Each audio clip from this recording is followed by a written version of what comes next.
Hello again, I am Jim Bob and welcome back to F1 Manager 23 on PS5. Tonight we're heading to the Lusail International Circuit for the Qatar Grand Prix.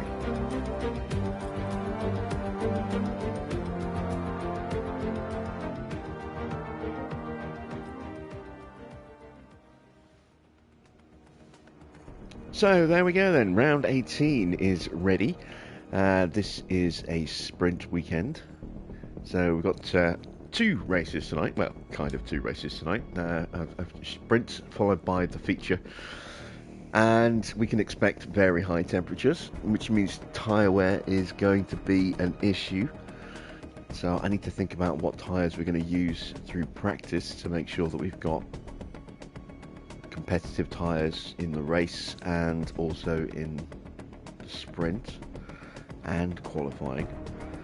Some choices to make. And we're coming off another strong result, but again, we had to work hard for it. And I can see us starting to fall behind Red Bull. They are now a faster car than we are.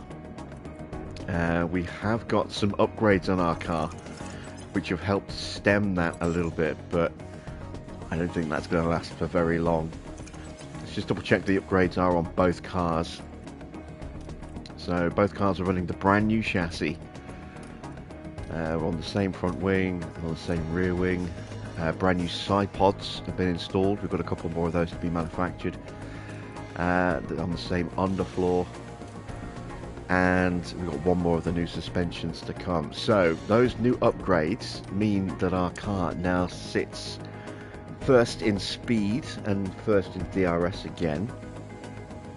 And ninth in acceleration. You can see our cornering has improved. We're back to 4th, 2nd and 2nd, and our dirty air tolerance has slightly improved up to 7th. However,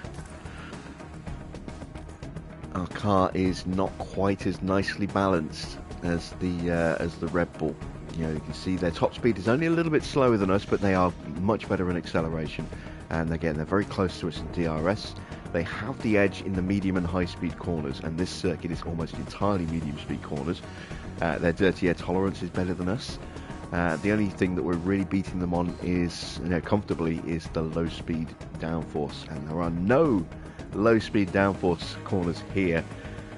And I would not be at all surprised if Red Bull maybe bring some upgrades in the next race or two themselves. So we're at a point where that's it. This is as good as our car gets. We cannot do any more development. We can't do any more research. We can't even normally manufacture any more parts because we are through the limit of the cost cap.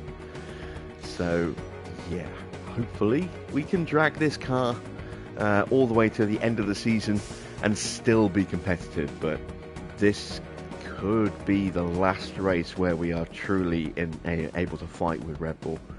We'll have to see if they bring any upgrades in the remaining 1, 2, 3, 4, 5 races after this one. There's a high likelihood that there's going to be one upgrade somewhere, I think. Could be tricky. How you doing, Horrific? How you doing, VXR and Victor? Good to see you guys. Hello to everyone else who hasn't said anything yet as well. Let's see. What do we want to do for our performance targets tonight? Well, let's just take a quick look. There you can see the sector map. We've got 1, 2, 3 little high-speed sections, and the rest is all medium speed. So those upgrades have come at just the right time to give us that medium speed corner boost. Let's hope that they prove as effective as they look on paper.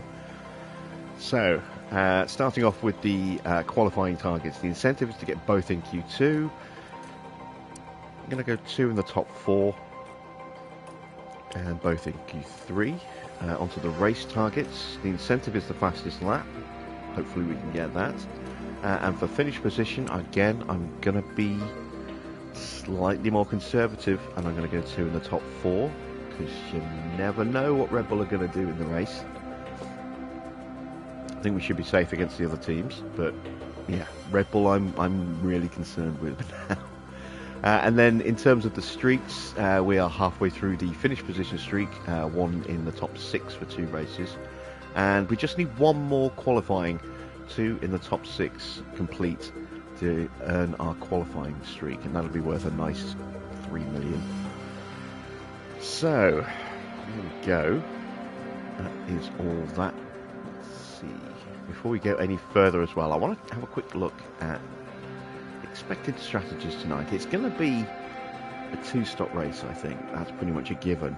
But I'm curious as to whether or not we need to save any hard tyres or not. We have got the sprint as well. That might muddy things up a little bit. I might go aggressive. I might go soft, medium, medium. Soft at the start to try and break away from the Red Bull, and then mediums to carry us through. We'll have to see. And I don't know if we've got any chance of a safety car. It's not showing us last year's races, which is annoying. So I can't see what the result was last year. I know we set the record, as you see, the lap record. We set that with George last season. And Lewis won this race relatively comfortably, if I remember. Our car is not that competitive this year. Which seems ironic to say, but yeah, I don't think we're in quite as strong a shape as this season as we were last season at this point of the season. But we'll see how we do tonight. Let's head to Qatar.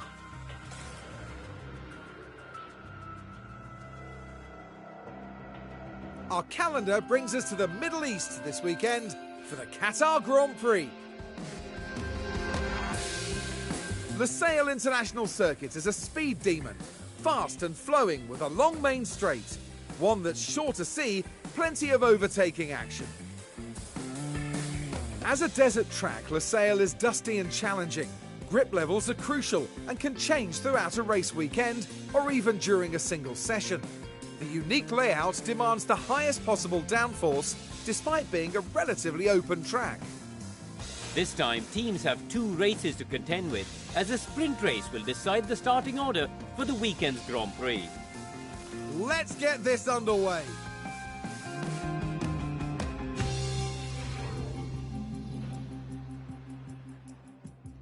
How many times do I think Hulkenberg is going to go off track this time? I don't know. If there's going to be an incident with a Haas, it's almost certainly going to be Hulkenberg. We shall see. Hopefully he'll keep it under control. Right, because it's a sprint, we're not going to throw out Teo. We need to make sure both our drivers get as much time in the car as possible for 2 reasons. Our car part knowledge is down to 50% with those 3 new parts. So, yeah, we've got to get that up as quickly as we can. Plus, we've got to get the track knowledge up, and those are going to be important this time. Because, you know, we're going in here with only 12.5% really from our car part knowledge, as opposed to 25% of our driver's confidence. And so, again, also getting these setups nailed in this first session, absolutely vital, because it is a sprint weekend, and this is the only session where we can really get that dialed in. After that, we're in Parc Fermé rules. We can't do anything except change the front wing. So let's throw on the rubbish parts.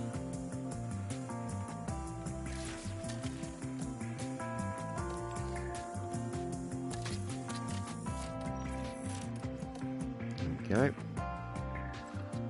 So Lusail is 18 laps per run, but we probably won't do the full 18. As I say, as soon as we get the feedback, we're pulling them straight in. Let's do Lewis's car now.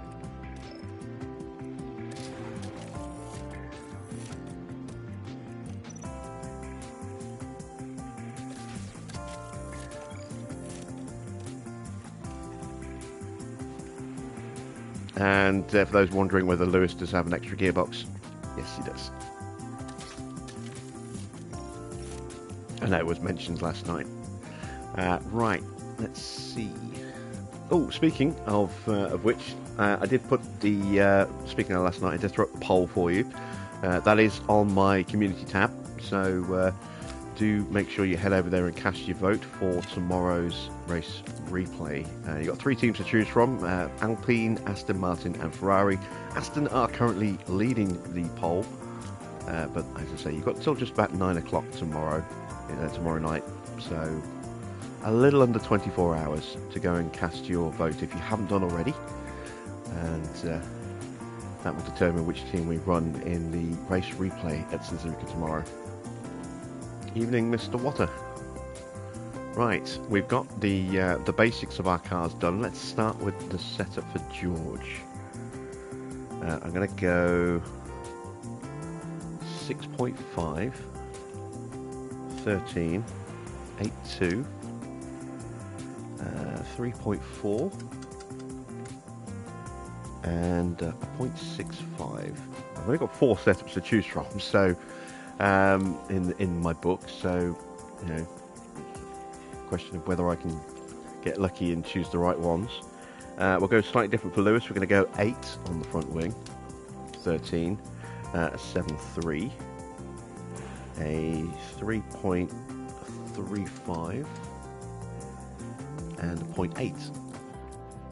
There we go. Right. Fingers crossed we'll get 100% on both of those straight away. But let's send them to the track.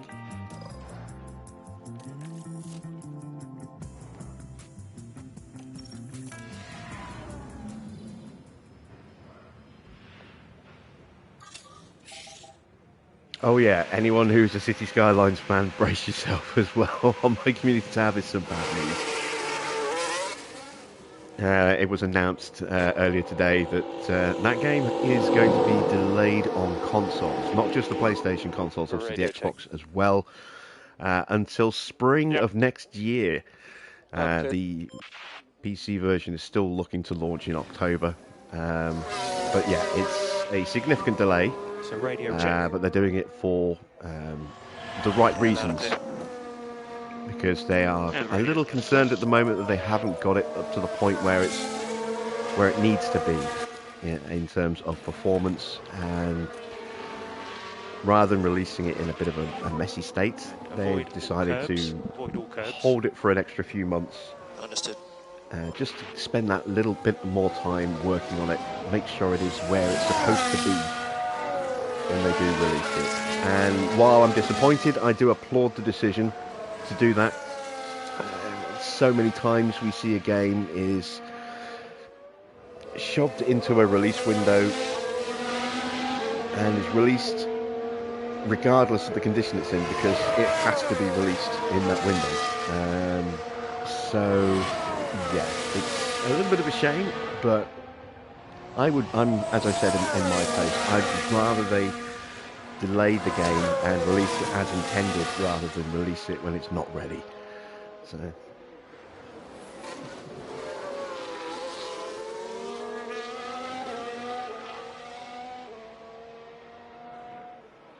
are we doing 1 or 2 races tonight? Because you want to see Vegas. Well, we're only doing 1 as always, but Vegas is the last but 1 race. We've still got Cota, Mexico and Brazil before we even get to Vegas. So even if I ran 2 races tonight, we still want to see Vegas.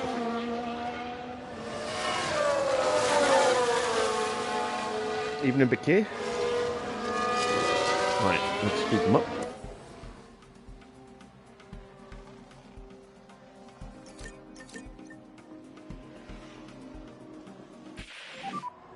Are you happy with tyre temps?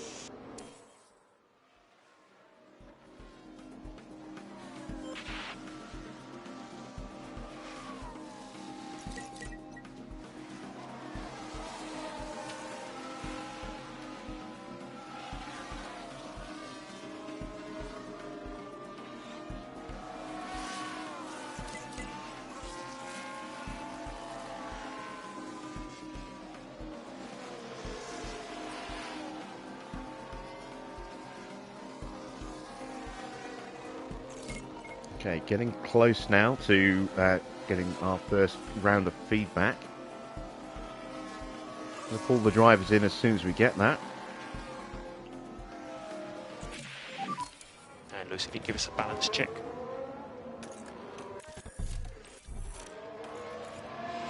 %86%, so a bit of work needed. What about George? Can we get that before he gets to the end of the lap? Yes, Balance we can. check. 86 for him as well, so that suggests they're both going to be running. Actually, no, they're not on the same setup, but yeah, maybe I've got them the wrong way round then. Maybe the setups are right, just on the wrong car. If they're both exactly the same distance away.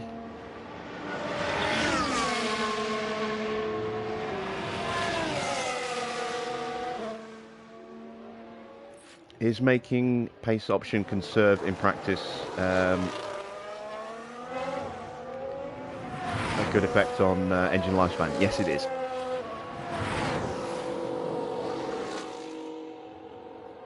You don't push the engine quite so hard, and you don't push the other powertrain components quite as hard either. Right, so let's have a look at switching it then. So let's put on the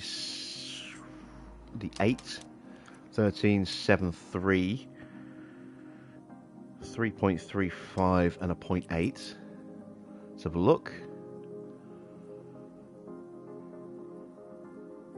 Could be. I'm gonna try. I'm gonna switch the setups over and see if that is what we need to do.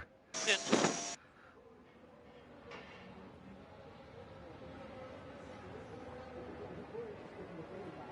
Evening, Farah. You're going to leave early again tonight, as Judge seems to win. Did you watch the replay?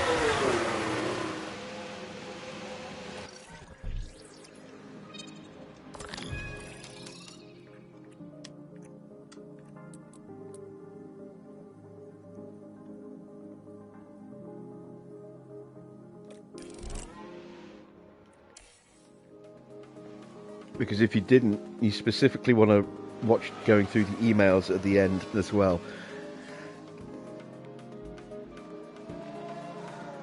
I'm sure that'll warm the cockles of your heart.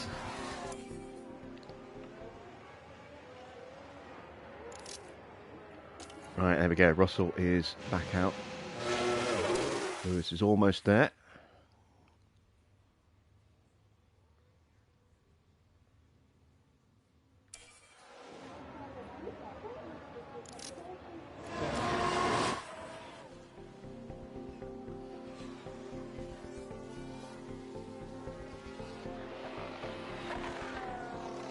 So both drivers, as I said, looks like we got the right setups just the wrong way round. They both were exactly the same percentage away. It does to me suggest that we did just need to swap them over.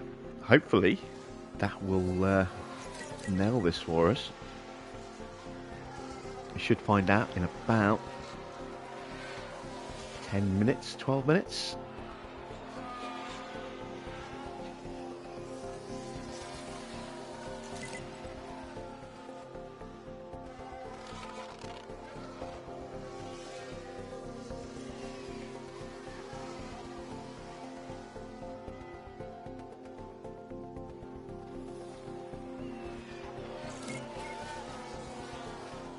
Okay.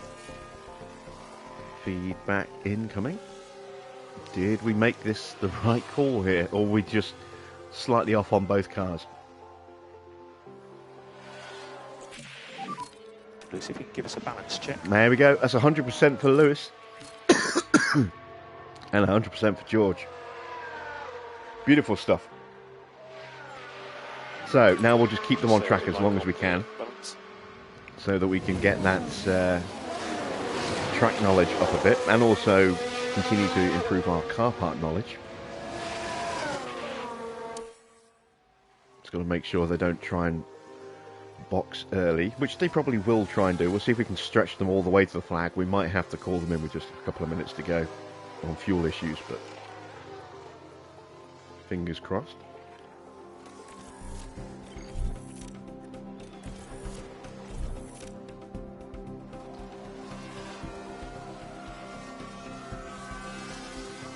There we go. Yeah, I thought you'd be happy, Farah. There we go. We need to call them in. I was hoping we could maybe go a little bit longer. I should have actually put more fuel in when I realised swapping the setups might be it.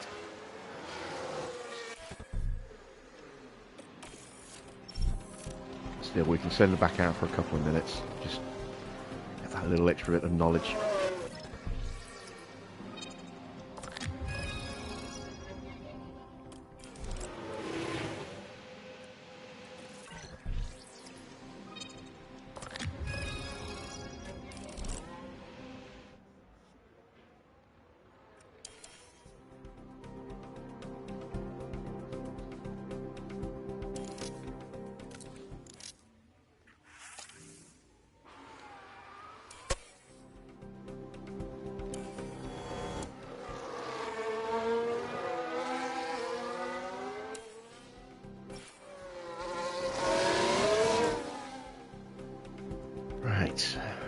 I actually managed to get a little bit more track knowledge out of this session than I was expecting to. It's good. And the car park knowledge has gone up by 13%.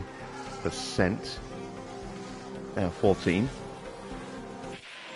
But it only goes up during practice sessions. So, assuming we get concurrent running, we can probably get the car park knowledge up to high 70s. Right on the edge of 80%.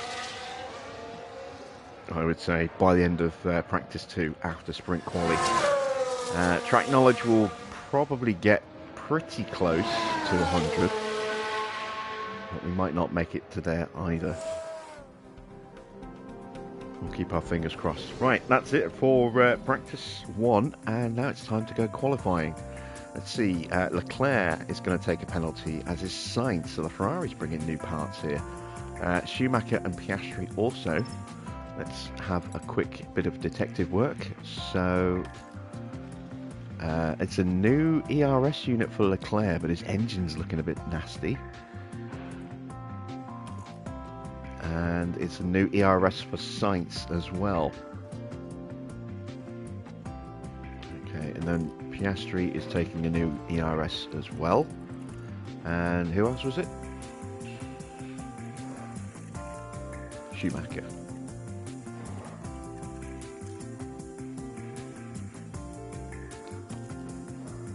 And Schumacher's taking a new engine and a new ERS as well. So, depending on how things go, you never know. Schumacher could maybe, possibly, if he gets a little bit of luck in the race, could maybe try and challenge for a point.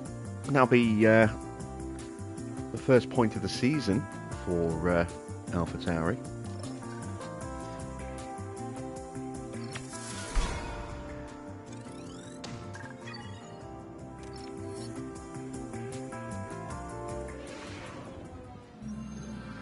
It's time to determine starting positions for the sprint race, here in qualifying. As usual, drivers have 3 parts to qualify for their grid position. Unlike a regular qualifying, however, today will set the grid for the upcoming sprint. Given what we've seen of late, what do you think of Kevin Magnussen there, Karun? Looking at the lap times, we saw a real lack of pace from them in practice. They never looked quite comfortable with the setup, and they'll need to try something new for qualifying if they want to get past Q1. There's not much left to say, so let's get into it.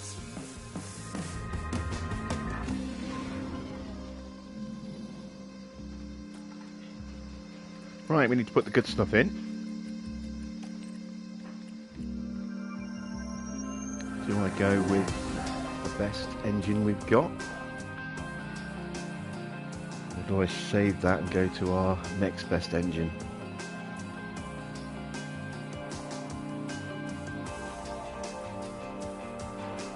I think I'm going to save it. I'm going to go on to the 84% engine, I think.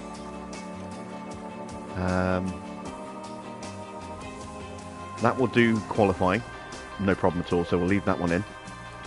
And we'll use that gearbox. There we go. So we'll do the same with Lewis. We'll save his best engine. So, eeny, meeny, miny, mo.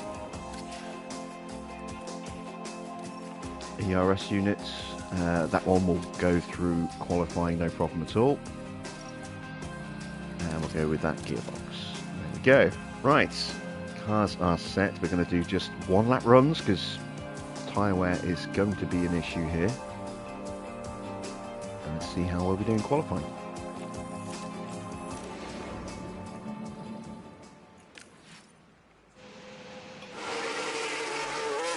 This is the first time we're racing a driver whose performance has actually started to degrade. Wonder what effect that's going to have on the championship. Is Lewis's declining stats going to hand the ascendancy in terms of outright pace to George, or is Lewis still the outlap going to be pretty much the quicker driver? We shall see.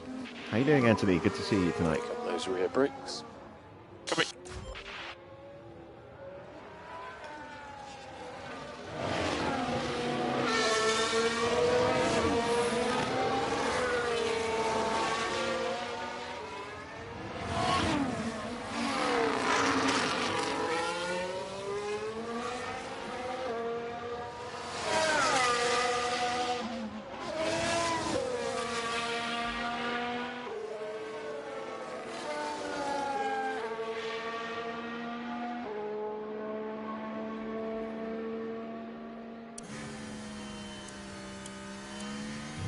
Let's ride the wing cam. I haven't ridden that in a qualifying run for a while.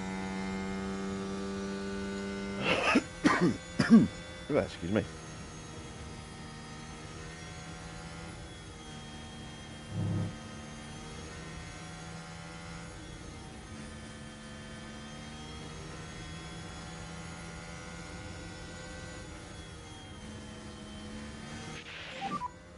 And circuit's all clear.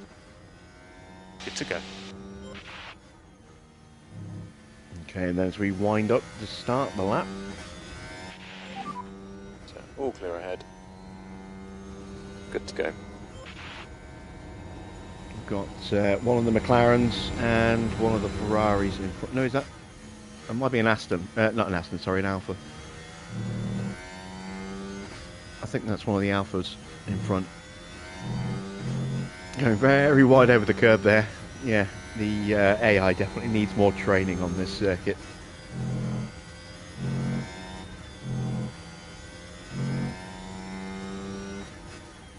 And Lewis is purple, but that doesn't really mean much considering the cars in front of him. It's the car behind that's important. And he is still quicker than George in the first sector. Okay, what about the second sector? In fact, we're catching the back of that McLaren. This could actually be quite advantageous in terms of getting a nice little slipstream.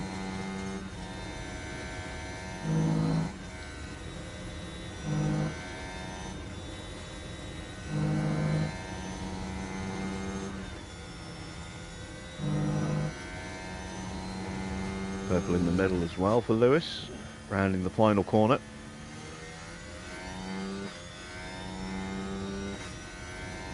And Norris crosses the line. And Lewis goes first with a 1:22.6. What can Delta. Russell do? Okay, let's call the car and we'll box.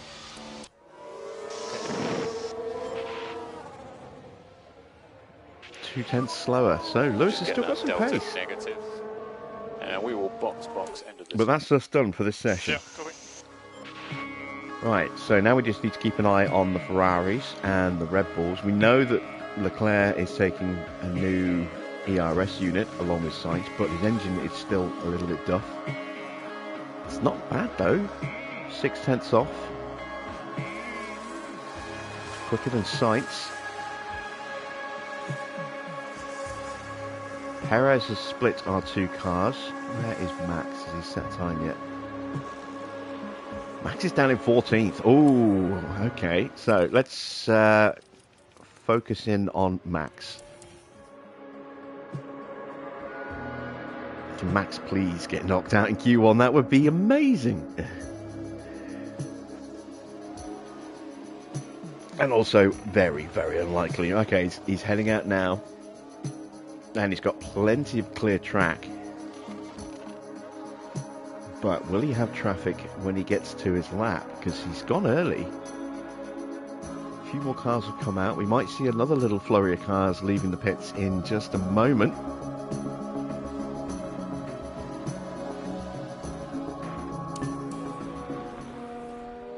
I think he's going to get away with it.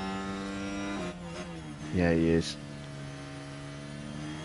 Alright, so this is a clean lap run then for Max to get himself safely through this session.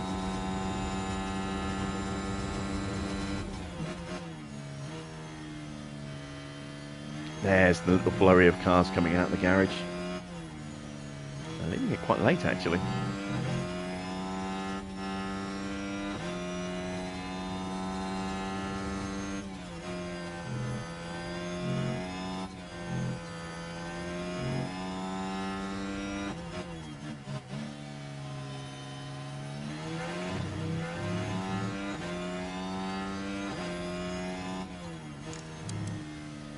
So he's setting a personal best in first.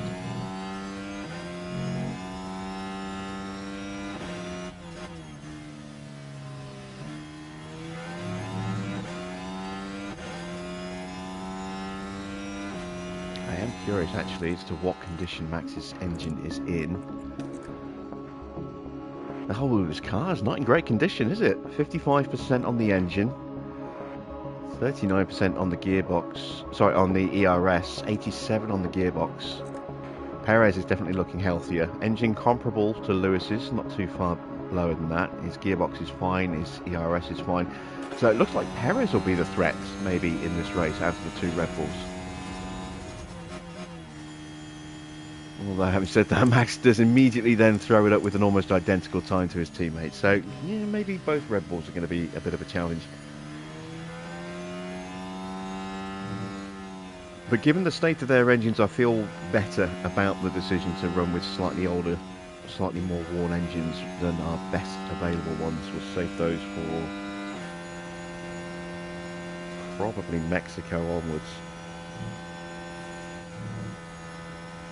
Alright, so going out of the session appears to be both McLarens, Hulkenberg, Ricciardo and Joe as well. Schumacher, despite his new engine, only just squeaking through. So, yeah, maybe the point is not on for him after all. It's going to be starting from the back of the grid, I would imagine. Sainz down in 9th with that penalty. Leclerc in 5th. Okay, into Q2. I'm going to go with those same tyres again.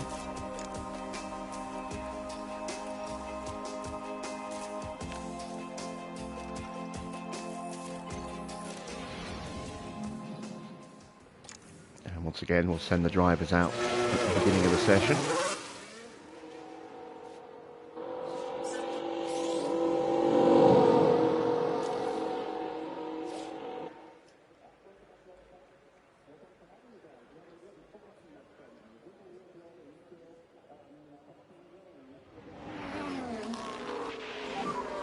Oh, that's critical. Coming.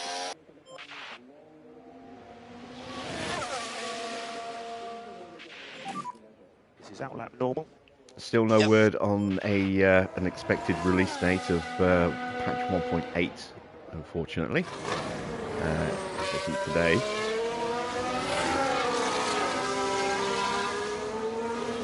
Maybe we'll get it next week. I doubt we'll get it tomorrow, but yeah, maybe next week.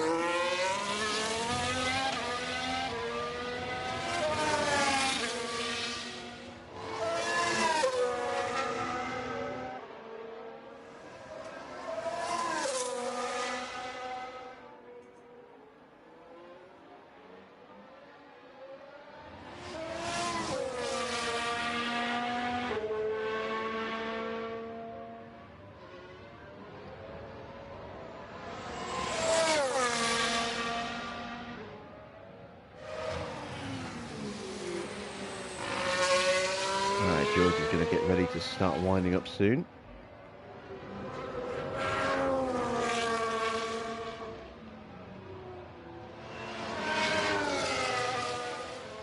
There he goes. All clear ahead. Good to go.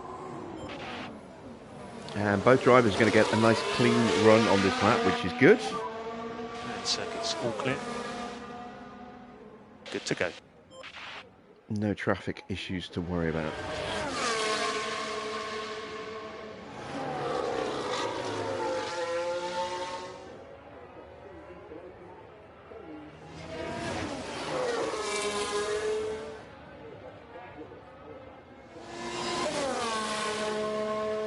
So Alonso about to start his flying lap.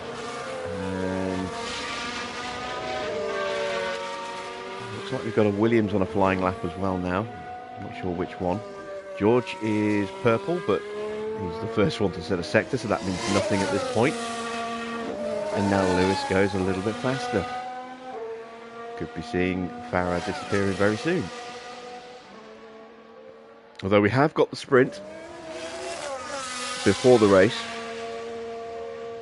And we saw what happened last time. We had a sprint. It went pretty well. And then the race was horrendous, and that was Spa.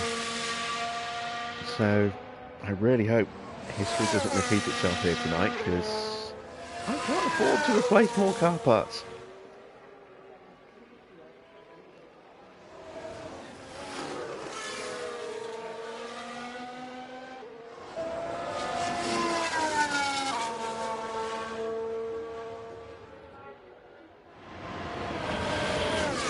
So 1:22.9, it's not the quickest.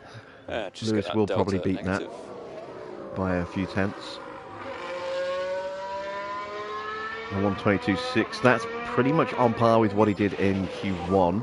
Just keep an eye on that And delta. George is slightly just slower than he confirming was in boxing Q1. And back into the garage. Understood. Yuki was the Williams that set its lap. That was a 1.5 second slower lap. Perez is on track now. And we've got a Ferrari of Sainz starting to leave the garage as well. So let's speed things up and see what times the rest of the grid start pumping in. Alonso way off the pace. I don't think he had any traffic. Is he really just that slow? I mean, he did knacker up his brand new car parts, but he should still be quicker than that.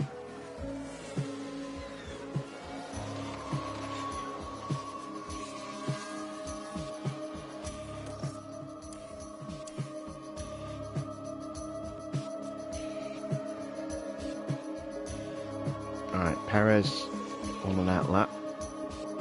The rest of the grid's going to start filing out any moment. There goes Stroll and Tsunoda. Ocon's on track. Here comes Verstappen. Sainz tucked in behind him. That could be important for Sainz, whose qualifying hasn't been great this season. Here comes Charles Leclerc.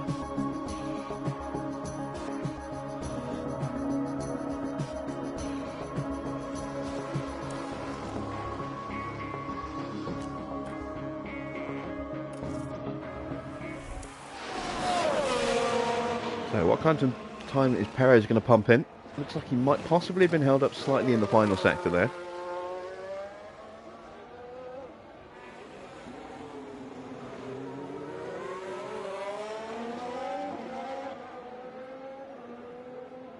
And he does go quicker. So Perez takes first place.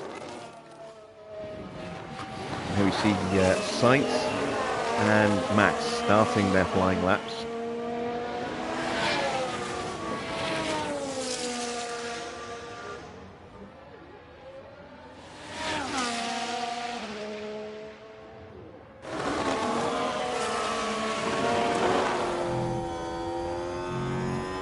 And that's Perez getting in the way of Max.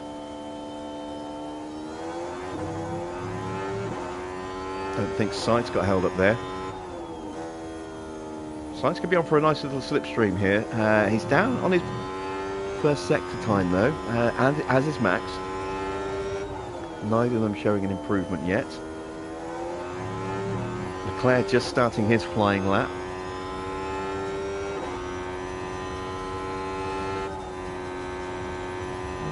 Sainz not improving. Max is up in the middle sector.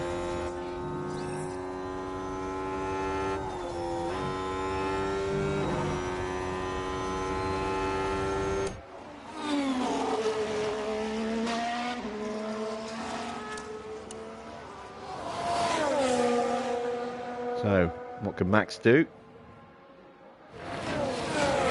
Goes up to 5th. Sainz did not improve. But he is safely through, I think. Leclerc. Who else is on a flying lap right now? Schumacher, Magnussen and Albon, but I think they're probably a little bit too far off the pace. Magnussen has stopped where he is. Alonso is in real trouble here. I think Alonso's out.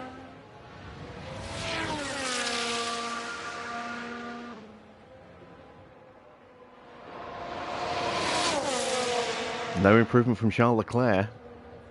Alonso is heading into the pits, I believe. So yeah, Alonso is out. That is a bit of a surprise.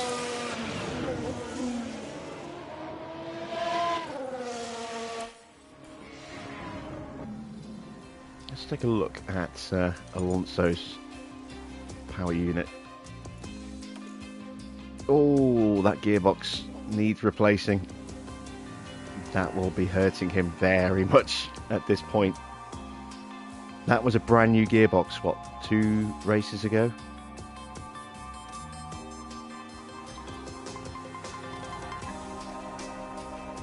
Right, final session.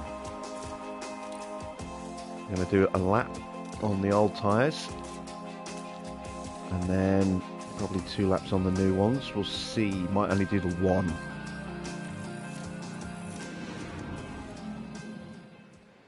So send that George.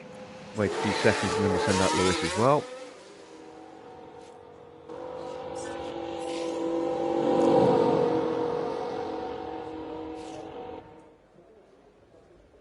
I don't think we'll have the track all to ourselves this time. I think we'll probably get some cars popping out before we get round. In fact, Leclerc's coming out early as well. Do some work on the brakes. Alright, copy that.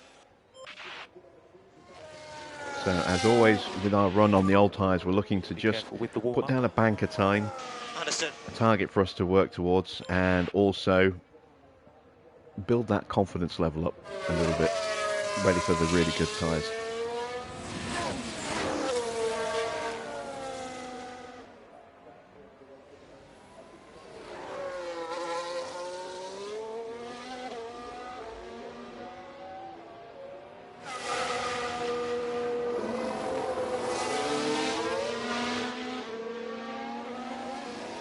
Take a look at our track details. So air temperature at 45 degrees. No, 31 degrees. Track temperature is 42 degrees. That's quite warm. Car cooling effect is going to be poor. Tyre cooling is also going to be not great. It's normal at the moment. The sprint is going to be a little bit warmer.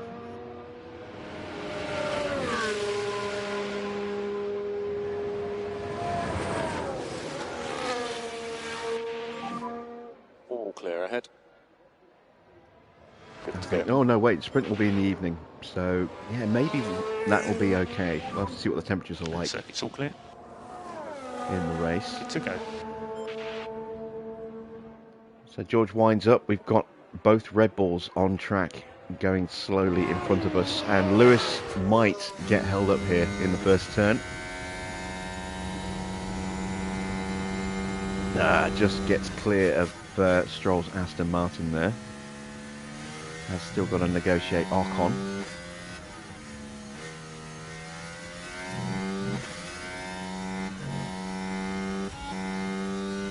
George coming up to one of the Red Bulls, not sure which one. Lewis gets through. Russell gets through. I think both drivers managed to avoid losing too much time. Russell is fastest in the first sector. Giving it a quick.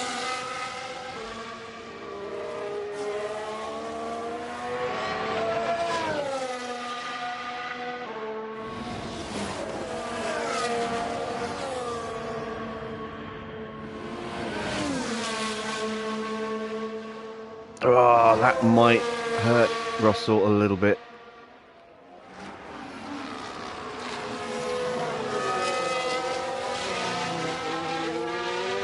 He's going to go provisional pole, which should give him a nice big boost in confidence here. There we go. What can Lewis so do? Let's get that delta negative. And we will box in this lap. Yeah, half a second slower. Stay tight on that delta. And again, it's not a great time for Russell either. Box, 1:23.5. Pull the Ooh, car. yellow flag. That's it. Someone having a whoopsie in quali. So this is what happened. Right, let's have a look as we go into turn 4. And nearly, just running wide. Yeah, that was a little bit wide. That will hurt Sainz's first lap. Everyone's running scrubs though, although ours are considerably worse than everyone else's. Right, can we get back to the garage in time to do 2 flying laps? Yes, we can, just. Okay, so let's go for that then, because our confidence didn't get a massive boost, unfortunately, from those laps.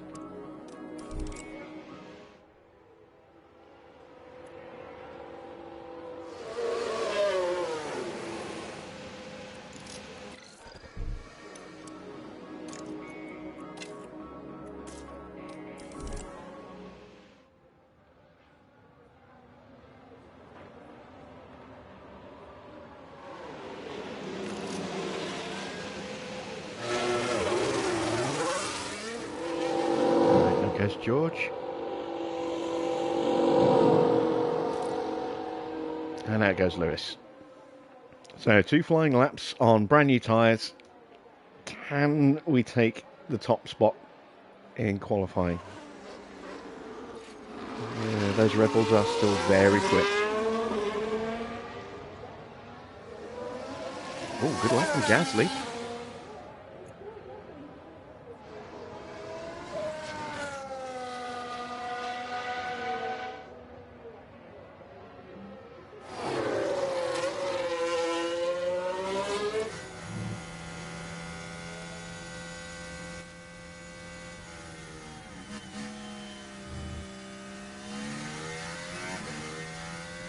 Okay, Max has got a 1:22.7 to beat. We know that there's more pace available because Lewis was doing 1:22.6s. And Perez went even faster than that. Although Perez has done a slow first lap as well. He's off the pace.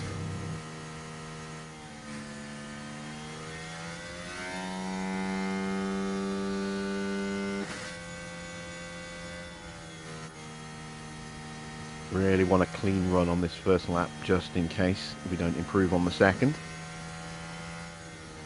Let's take a quick look at those confidence levels. So a lap that goes pole here would put George into peak confidence for the second run.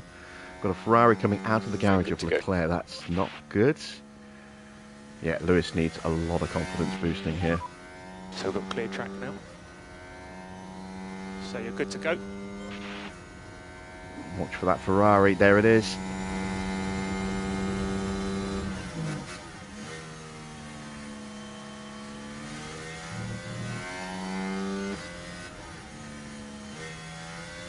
That's not good for George. I don't know if Lewis got held up into turn 1. Guess we'll find out if the first sectors aren't looking too good. Yeah, no improvement for George in the first sector. That's bad.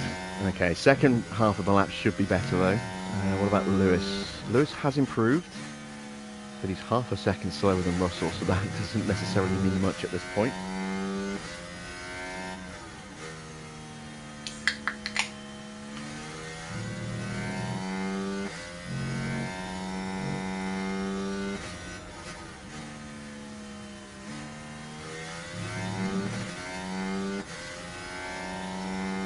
Lewis gets past Leclerc without any issues. George is purple in the middle sector. Now Lewis goes purple. So we're definitely going to get some improvements. How good are they going to be?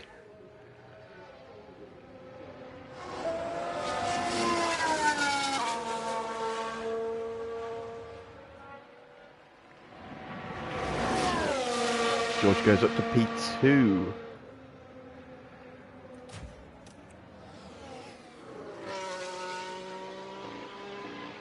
And Lewis goes provisionally on pole.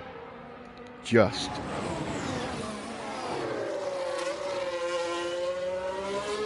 Both drivers definitely getting held up on their first sector times there. Let's see what happens on this next lap. We've got Leclerc coming through.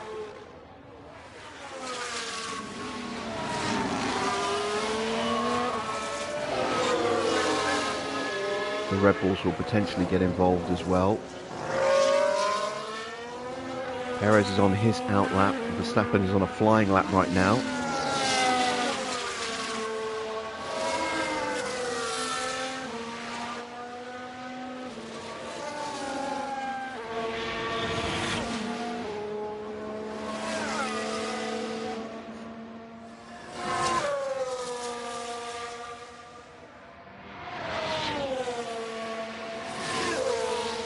This actually might work out quite nicely for George. He might get a slipstream off the back of Leclerc starting his lap here.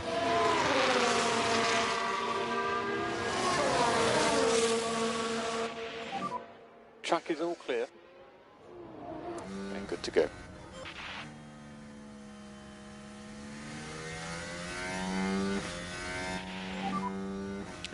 He is going to get a nice little slipstream. Good to go.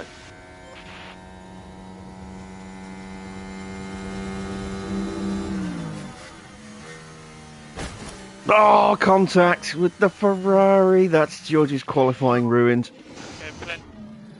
And potentially Lewis's as well, actually, because of the yellow flag. To get by, and the impact on the car, it's quite clear.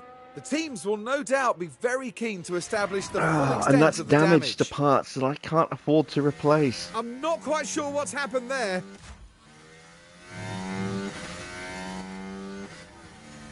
Oh, that's a penalty as well. 3 places.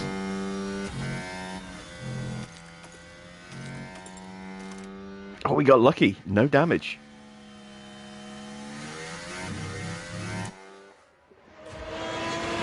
But that's not good though. Still, if we can get a good result in the sprint, that will move George up the order. Oh, wait, no, the sprint. All right, we need a good sprint because that penalty won't kick in until the main race.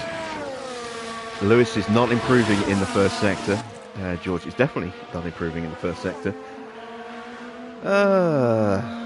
Okay, well, Russell is starting third at best in the sprint. Hamilton is purple. He's improving in the middle.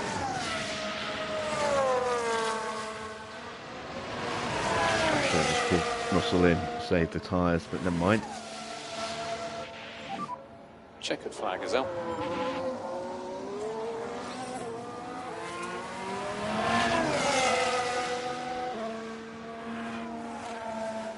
Can Lewis improve his time? No. Okay. Nor was Max. Okay. Perez does improve his time but stays in 6th. Interesting.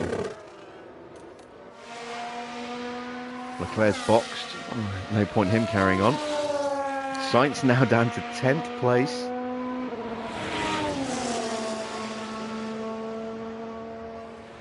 Will Mercedes announce any new performance improving upgrades before the season ends? Are you talking about my Mercedes or real world Mercedes? If it's real world Mercedes, probably not. At this late stage of the season, maybe a small upgrade, but nothing substantial. As far as I go, no, definitely not. I can't afford to do anything.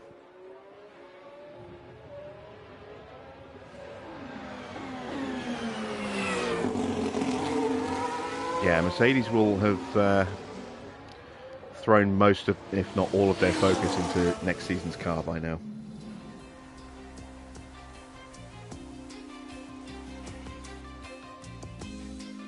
Right. Penalty for George is not good. But it's not the end of the world. We've got practice 2 now, so let's try and make sure that we get as much of a confidence boost for both drivers going into the sprint itself. We'll keep that ERS unit in, we'll switch out the gearbox, there we go.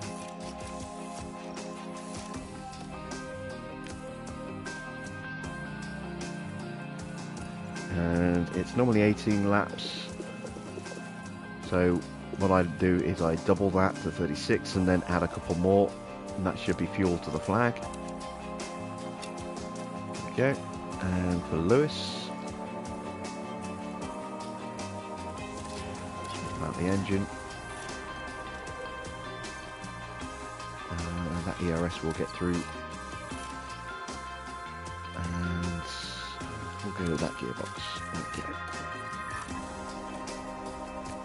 So again, 38 laps.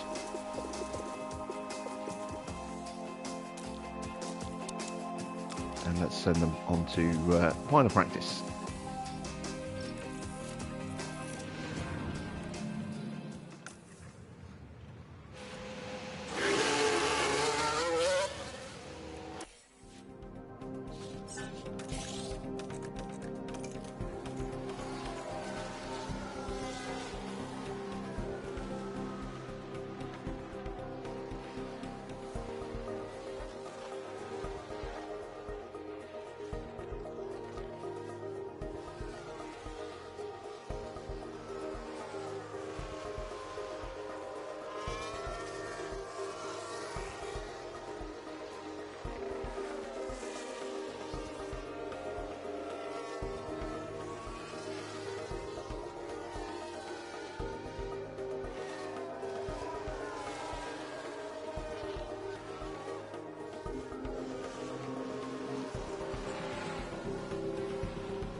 Not a lot for us to do in this session.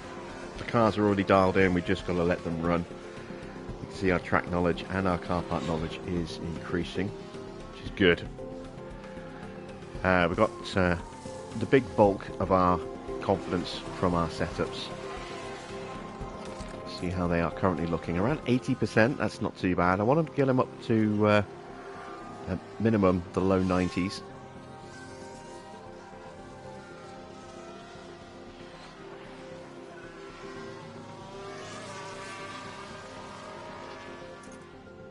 It looks as though we will just about hit max track knowledge, but only just. Bottas has a little bit of a wobble. Car part knowledge is not going to max out in this Grand Prix weekend, but I didn't expect it would. If we can get that up to, as I say, around about 80%, I'll be happy with that.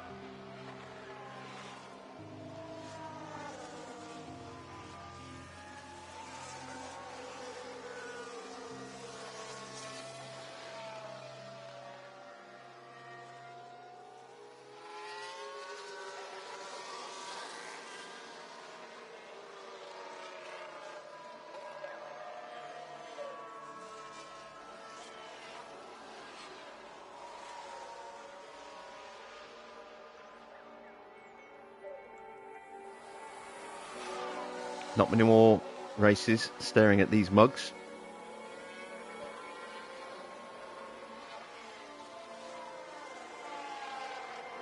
For two reasons. One, obviously we're moving teams at the end of the season. Two, we're going to be getting updated 2023 driver headshots as part of the next patch when it does drop. So, yeah, we could be seeing some slightly different looks for our drivers. I don't know if it'll be all drivers or just some of them. They didn't say, but I would imagine it'll be all of them.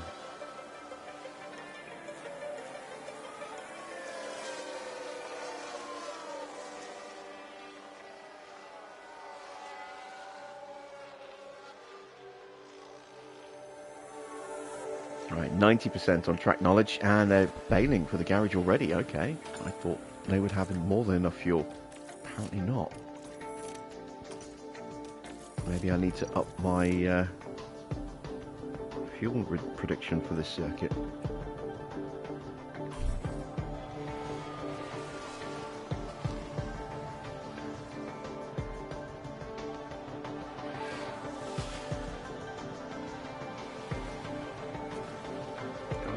It's rumbling. I haven't eaten yet. I'm starting to get a little bit hungry. So that's checkered flag. I think I'll have a hot pot once this race is done.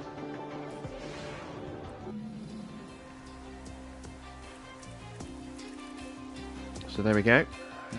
We almost got up to 100% on our track knowledge, and we almost hit 80%. So that's about where I was expecting the car part knowledge to be. Track knowledge, I was hopeful we'd get there, but we didn't quite make it. But 94% confidence going into the sprint is still very, very good. That should still put us into the very high confidence bracket, and you can see there we are. Excellent stuff. This weekend, it's something a little bit different, as the Grand Prix grid is decided by more racing in today's eagerly anticipated sprint. Well, we're going racing a little earlier this weekend, with the sprint now set to define the starting order for the Grand Prix itself. Of course, when it comes to a sprint, it's not just about setting the grid for the Grand Prix.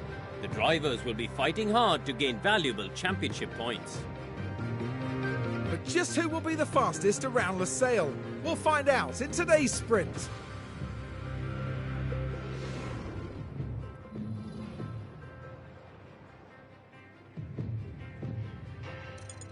Alright, so it does look as though it is going to be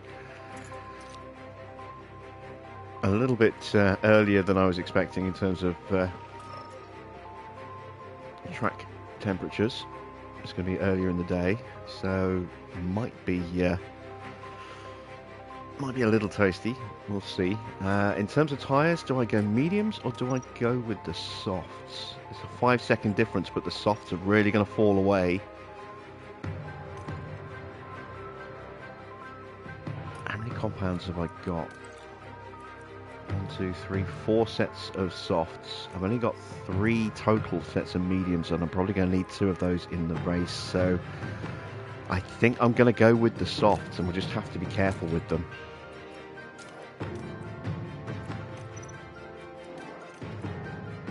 Because if we get a safety car, we might need that extra set of mediums.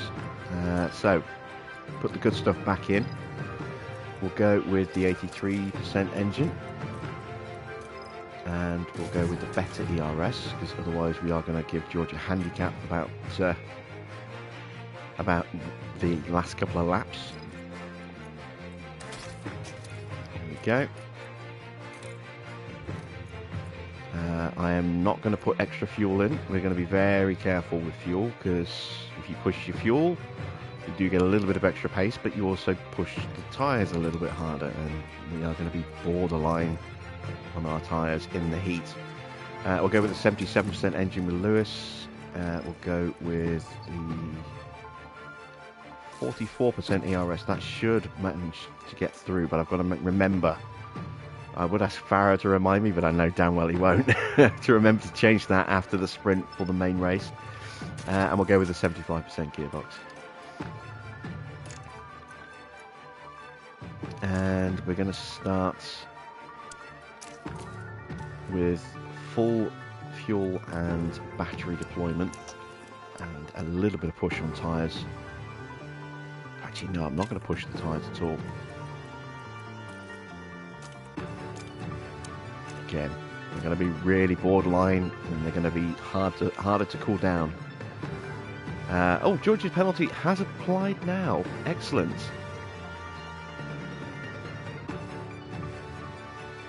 So why is that applied now, but other penalties don't? That's weird. Okay, well, at least we've got the opportunity to move him back up towards the front row for the main race. That's good stuff. Right, let's send them to the track. The sprint today sees the drivers tackle 19 laps of the Lusail International Circuit. It's a fast track here in Qatar. Expect to see the pack fight it out, trading places to improve their chances of scoring more championship points. This is it, a dash to the finish line. We're ready for the sprint here in Qatar. I doubt your lights sincerity out there, Barra. and away we go. Right, let's see. Off we go. Oh no, wait, look. George is on the front row. Well, he is now. In fact, George has gone all the way through. Don't hit Lewis.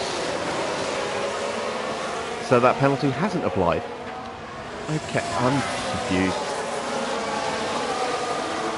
Stroll is up to third, so a bad start, a very bad start for Verstappen.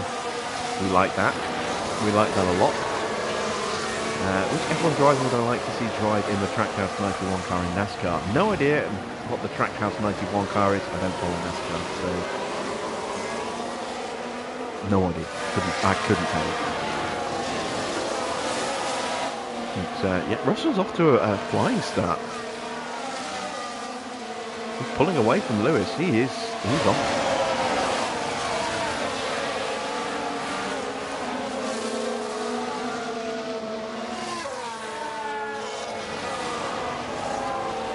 Great start for George.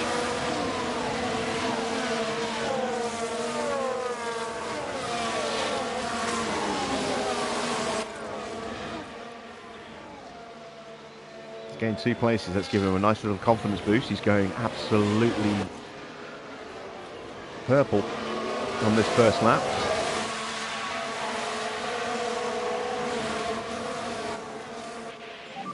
He's almost into peak confidence already. So that's Lewis recovering his starting confidence back up a little bit. He's almost a second behind George already.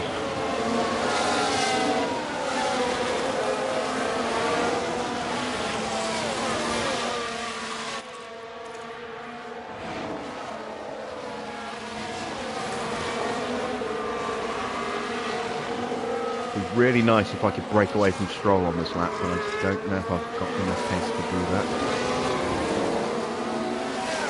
I'm not pushing the tyres. I cannot afford to push the tyres. I'm thinking already about going into cooling on the tyres. And, ooh, we are going to drop Stroll. We've got another lap to go before the DRS really comes into effect. It'll be activated on this next lap, but we won't get it in use until the end of lap 2, beginning of lap 3. So, yeah, we can probably break away from the Astons, and then I can drop the fuel save down, start to rebuild the batteries, and maybe even drop the tyre pace down a bit as well. I'm not convinced that we'll actually be able to keep the tyres in condition like this all the way through. That's it for the batteries. Let's go into top up. Charge the pack. Keep the fuel burn going a little bit longer just to make sure we can stay ahead of Stroll, who has almost gapped Max. What tyres is he on? Oh, he's on hards. Oh, no wonder. Oh, did I just hear a shunt in the background?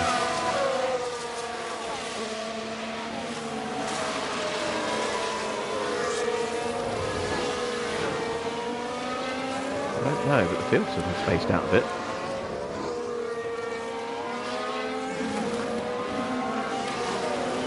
But again, it sounded like another one. Maybe it's just a, I don't know, an exhaust backfire or something. I don't know. I heard something. Stroll is back into DRS range. Stroll is also on softs, although his tyres have been abused a little bit more than ours have. Hamilton is out of DRS range at the moment. And Stroll is in, so this could be interesting.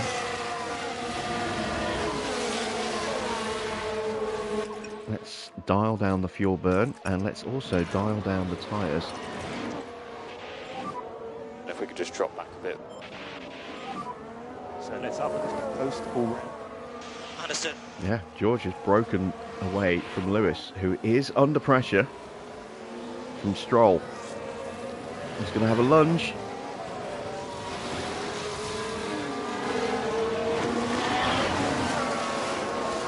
Sainz is now up to 4th. Passes Perez on because he is 2 seconds off the back of his team. He's on mediums. So anything could happen, Lewis. Let's just keep our heads down. And maybe Schumacher has got a chance of a point. He's currently running in 12th. If he can gain a couple of places in the sprints, then that could serve him well in the main. Stroll has got into DRS range of George. We're playing the long game with our drivers here because tyres are definitely going to be a factor in the closing stages of this sprint.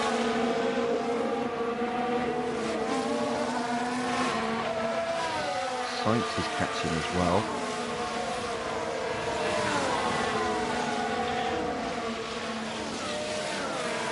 Max is looking to keep within a second of Sainz. Lewis almost got dropped by Stroll there.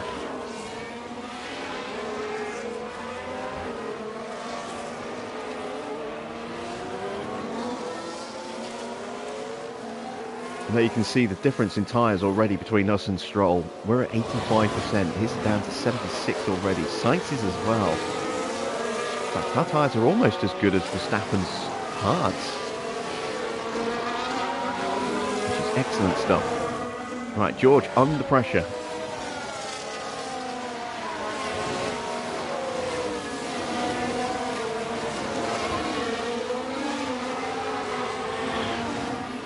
George needs to win this sprint with that 3-place penalty coming up in the main race. Hamilton has been dropped. No, wait, I'm looking at the leader times. There we go. Hamilton's still just in range.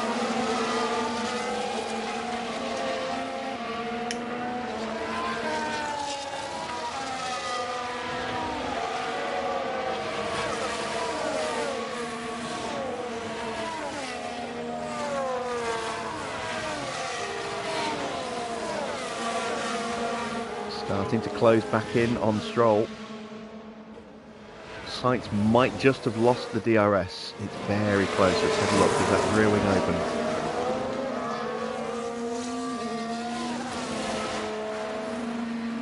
No, it doesn't.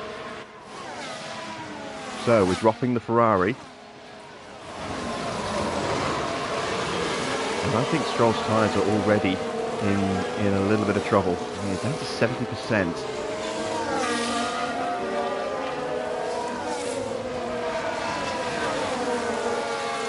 I have to say, I'm very surprised to see Verstappen on hard tyres.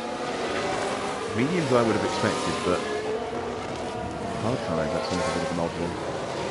That said though, he's still comfortably clear of Perez. He's been correct.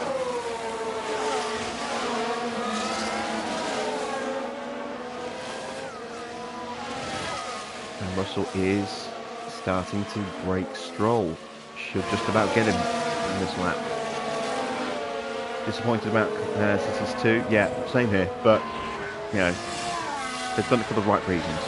So, yeah, we'll just have to wait there for a few months. It's going to be tough though. Making all the PC players start posting content and just itching to get their hands on it because I'm able to. Pre-ordered it last week as well.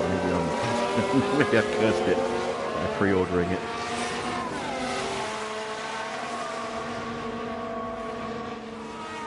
Alright, Hamilton having a run now onto Stroll.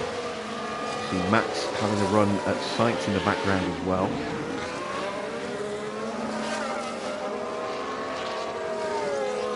Danny Rick French third for you in Australia. Yeah. So, the Australia curse has been broken.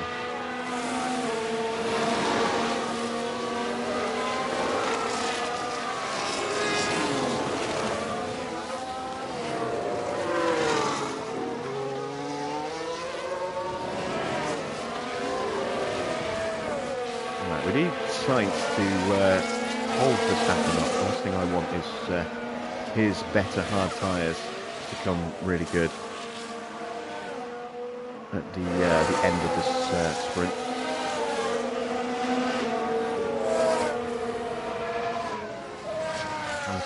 just dropping off the back of Stroll. Let's have a look at our tyre predictions. We're still only on the line, so we can't really improve our tyre pace. We have to run like this, I think.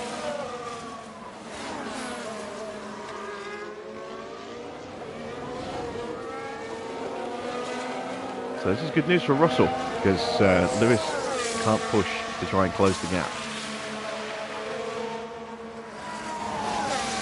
Looking at the fuel, I'm going to have to think about fuel saving soon, just for a lap or so. I want to wait till the tyres of Stroll and Sainz are a little bit worse before I do that.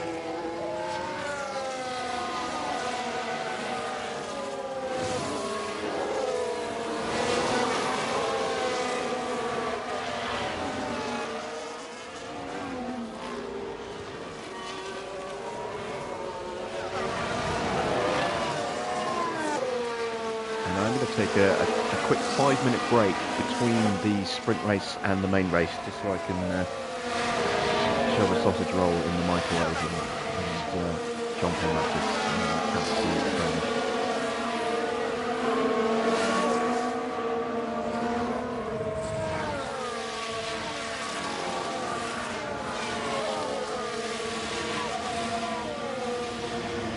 Right, and Hamilton stay in DRS range. Right on the edge. Don't think he's going to... Oh, he might get it. He might get it. Stroll now 2 seconds behind Russell.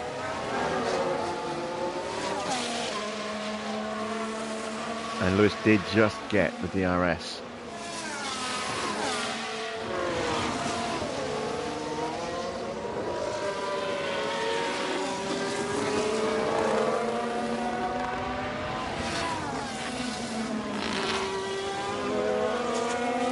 Having quite a healthy tyre advantage, does not really seem to be able to shape up for a move at the moment.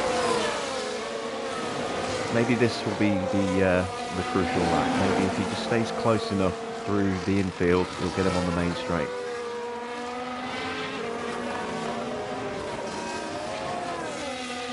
He's got more pace in the car than he can show at the moment. He's definitely being held up behind Stroll. Might have to just give him a little squirt of battery to get him through.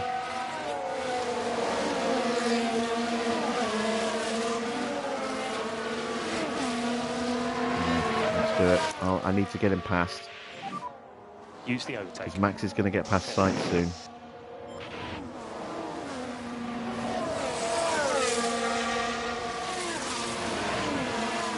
I think once we get past Stroll, we'll naturally just pull away from him.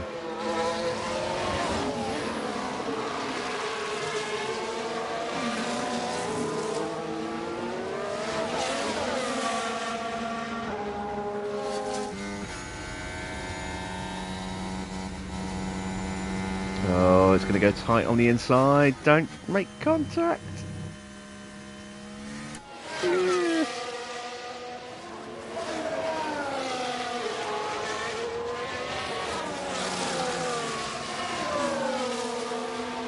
Side by side through the entire first sector.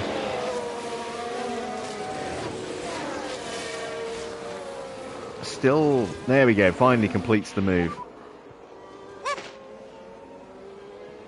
Nice work, Lewis. Currently at P2. We give George the same battery push as well. Overtake. Yeah, copy.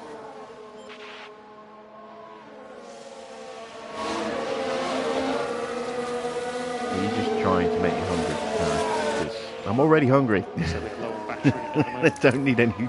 My stomach does not need any more encouragement. Let's charge that pack. Yep.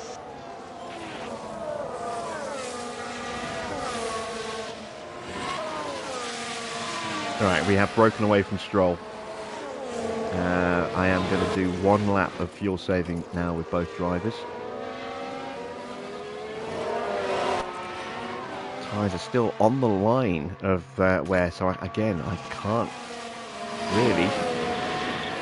I want to make sure I've got pace all the way through to the end. I can't push the tyres at all. I can't even turn them up to normal pace because they will melt. What's the track temperature? Let's have a look. It is currently 42 degrees.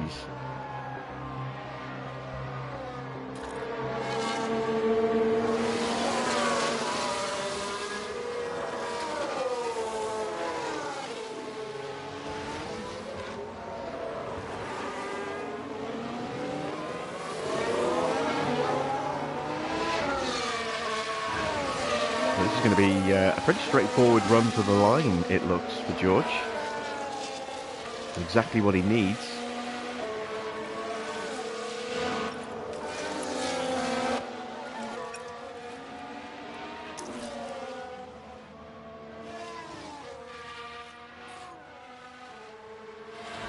Yeah, let's keep an eye on Max. Still stuck behind Sainz. Let's have a quick look at tyres.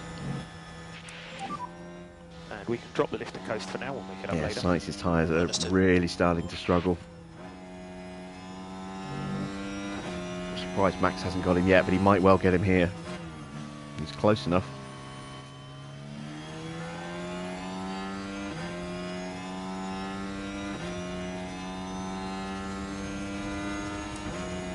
Rear wing is open.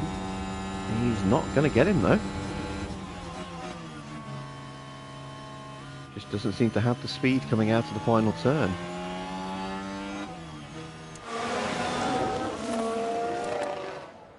Perez has almost caught up to the back of him as well.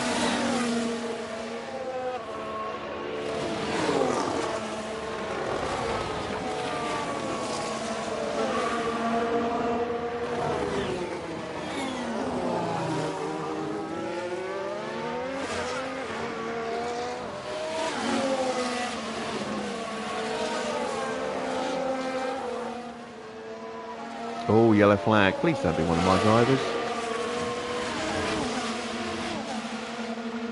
It's not. Albon Right running then, wide. we can take a look now. Now Alex Albon is part of this. Oh no, that's not quite what they would have wanted.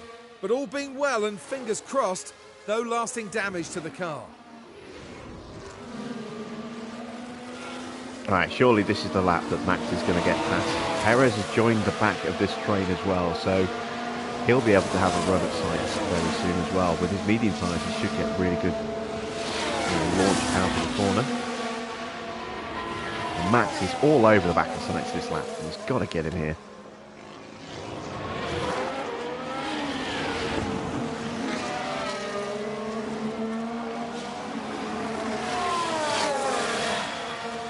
Rear wing opens. He is not getting the move done. Come on, Sainz.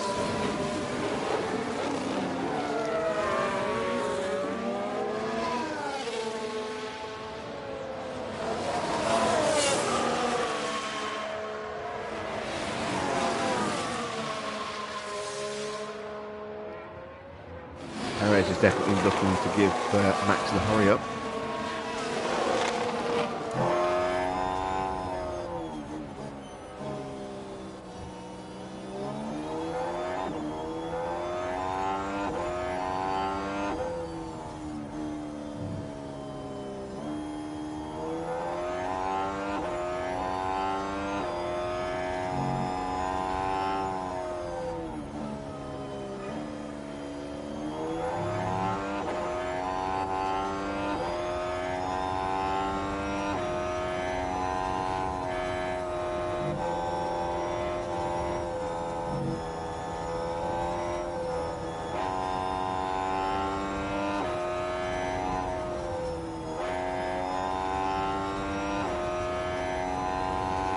Can Sainz survive for another lap?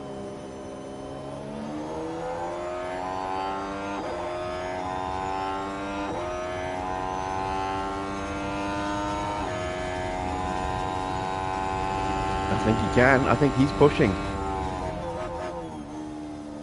God, what's that doing to his tyres? They're at 38%. There's a real risk for Sainz here. His tyres now down to 37%. Once his tyres hit 30%, he's in puncture territory. And the further they fall from 30 down towards zero, the closer they get to zero, the higher the risk of a puncture. This could be glorious for Sainz if he can hang on, but he's got 5 more laps to go after this one. And his tyres are not going to last. Is he going to have to box? Or is he going to try and go the distance? We could see a spectacular tyre failure here for Sainz. Evening, Baron.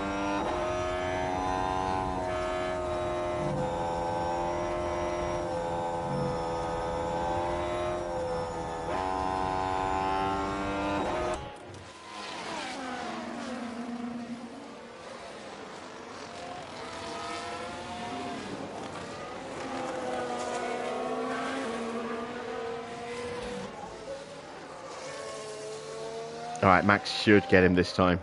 He faked to move. Sainz went defensive. Max is going to go around the outside. Is there going to be contact in turn 1? No, there isn't, but Sainz's tyres are just getting closer and closer to disaster. We should see a much quicker lap for Max on this next lap. He did a 1:26.9 in the overtake there. We're doing 1:26.0s. Times have still got plenty of life left, but again, I'm just going to leave them like that. There's no point in us pushing the pace.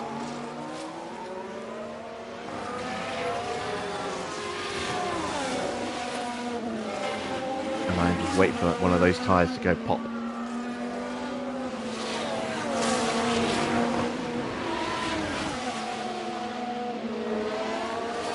If he gets 1 puncture, he'll be okay. If he gets 2 punctures, that's it. That'll be a retirement. And he's under pressure from Perez. That's going to be putting a bit more strain on his tyres as he drives a bit more defensively, potentially.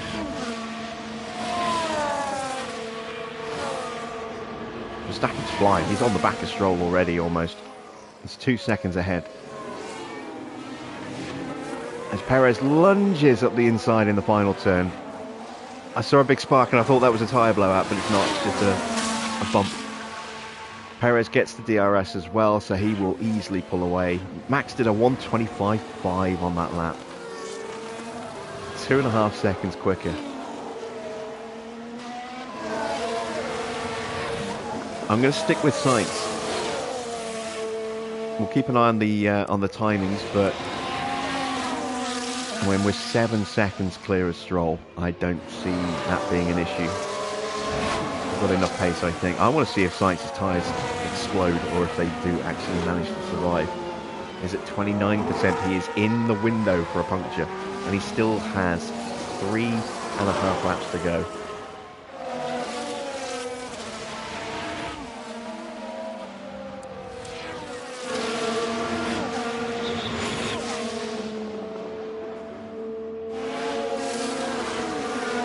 Stroll's tyres have got to be looking pretty rough as well. They're at 32%, not quite as bad.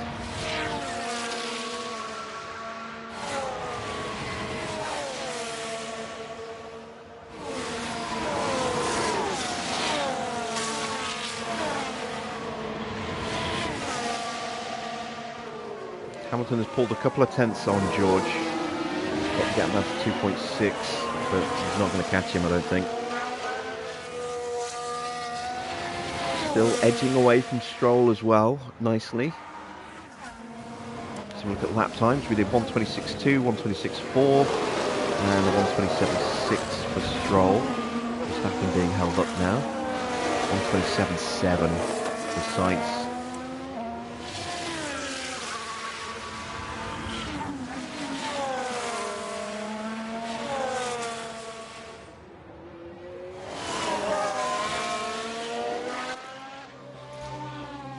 And we are now slightly above the graph for George.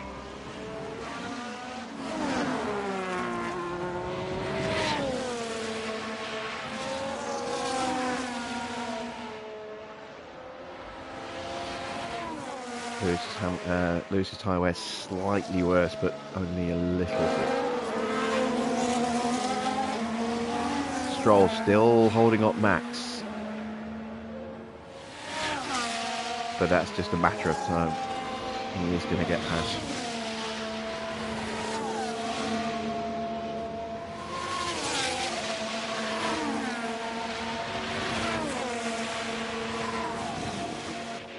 2 laps left. 2 laps to go. And Gasly is charging onto the back of Sainz here.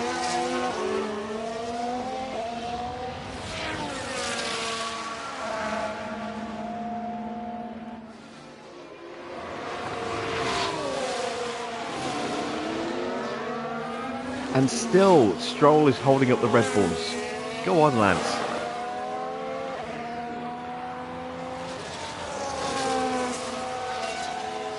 Oh wow, look how quick Gasly was compared to Stroll there. Sorry, to Sainz through that corner. Those mediums in much better condition. Just went through like he wasn't even there.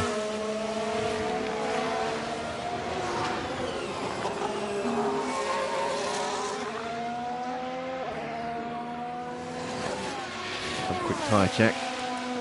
25% for Stroll, 22% for Sainz. How have we not seen a puncture yet?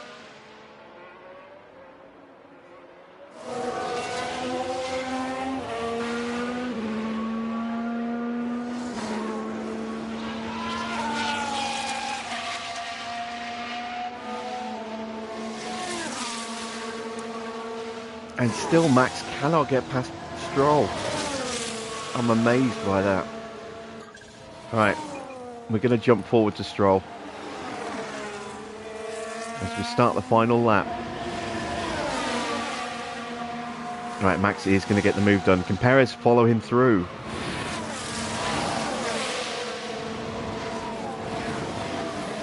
He can. Both the Red Bulls get past Stroll into turn 1.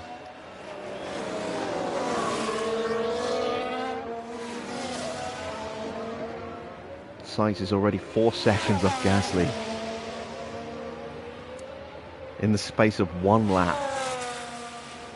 He is crawling around to make those tyres last. 129.9. That's brutally slow.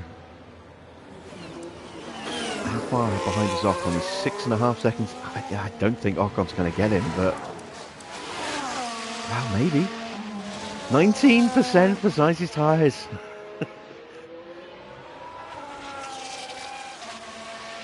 George is going to win the sprint. Hamilton's going to finish second. Both going to be comfortably ahead of the Red Bulls. And Perez has jumped Max.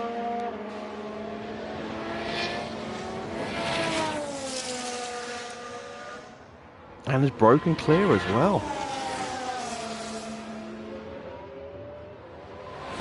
There we go. George wins the sprint. No messing around indeed. Sainz is actually going to make it to the line, I think. Oh, someone's tyres are blown, I think. We have a checkered flag now. We've got a yellow flag? Oh, maybe it's just someone running wide. P2. George Russell did so well today. I saw a yellow flag pop up there and I just assumed someone's tyres had gone. But no one was showing 0 on the tyre page. And that sprint win was well deserved. On to the Grand Prix now. So, a comfortable sprint win for George there. Lewis comfortable in second in the end. Sainz's tyres are going to make it.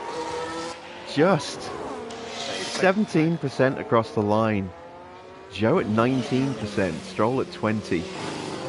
But look how much his pace dropped off at the end. The 129.7. If there'd been one more lap, Ocon would have got him as well. Ocon was 4 seconds faster than him on that last lap.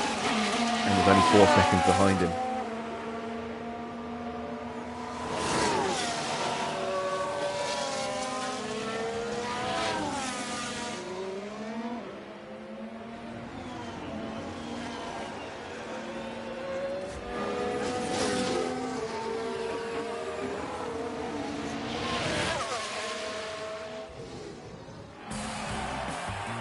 And that's a well-deserved sprint win today for George Russell. And what a well-deserved P1 finish that was. Absolutely outstanding.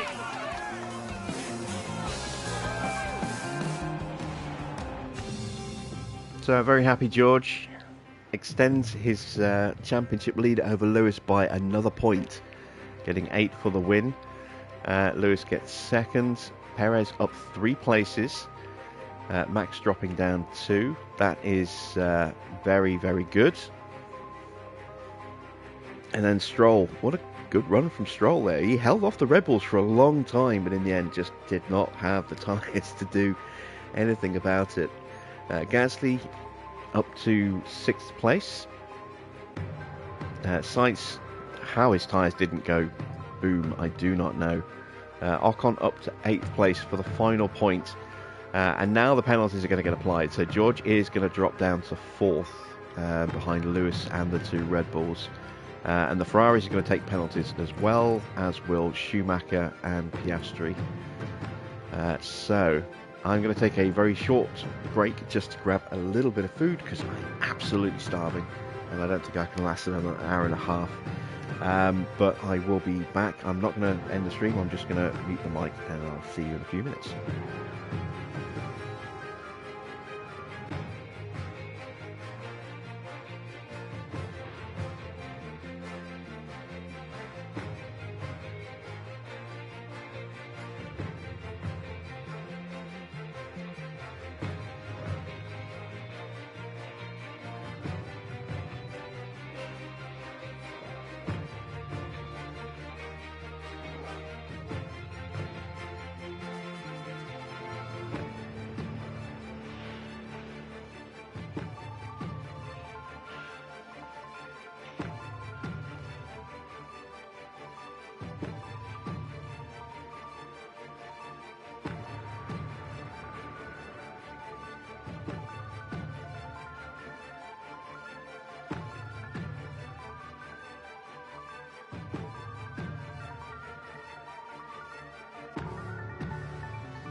The teams are making their final preparations down in the pit lane, ahead of today's race. Formula One first came to Qatar in 2021. Lewis Hamilton managed to pick up the victory, and in doing so claimed Lusail as his 30th different Grand Prix winning circuit. The weather is very overcast here. Strategies might have to be quite flexible going into today's race. Let's see what lies ahead for us then with today's race in Lusail.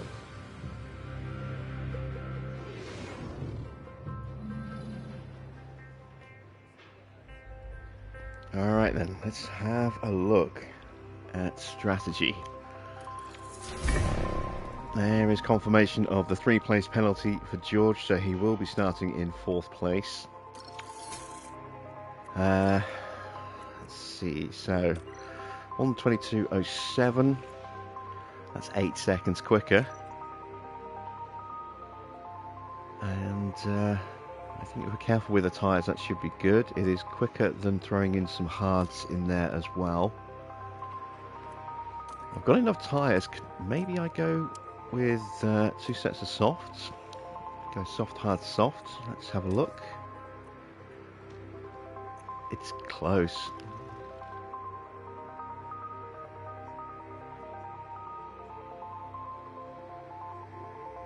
Let's go for this strategy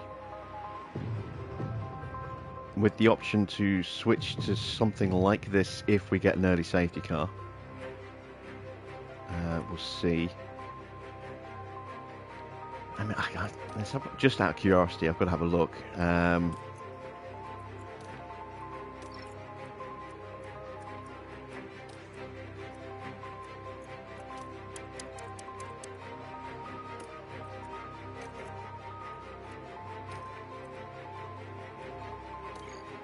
One stop is viable if we get a safety car, but only if we get a safety car, because otherwise tyres are just going to naturally overheat and tyre wear will be worse than shown there. So maybe I go mediums at the start. Maybe I go medium, softs. I don't know, I kind of like the idea of having the softs to try and get in front of the Red Bulls, open up a bit of a gap, and then undercut them with the mediums.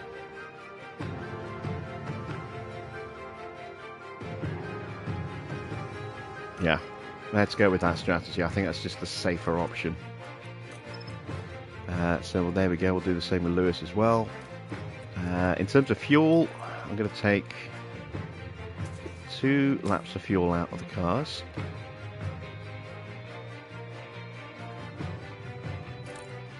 We are going to push the tyres on the opening lap. And actually no, with Georgie's going to be in traffic. Let's not push his tyres. We'll hold the battery in reserve. There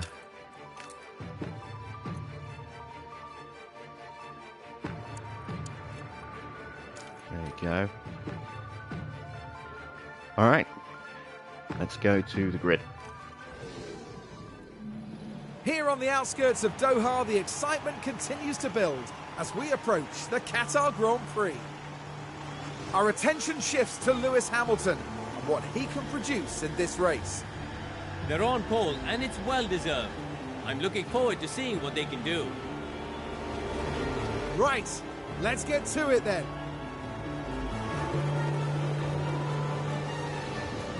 We're about to get going here in Qatar. And it's lights out, and away we go.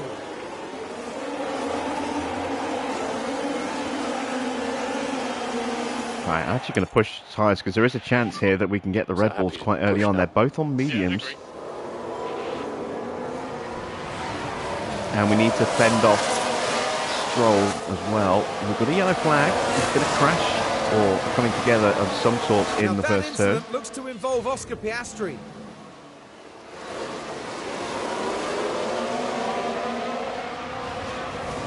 Oh, a little bump with Schumacher there, I think. Or was that Ricciardo? No, that's Ricciardo.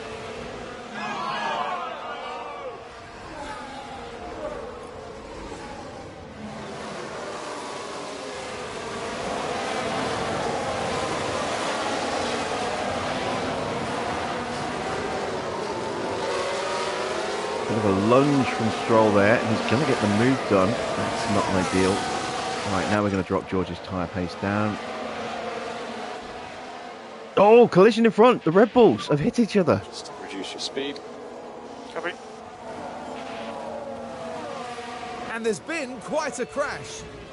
The Red Bulls have hit each other.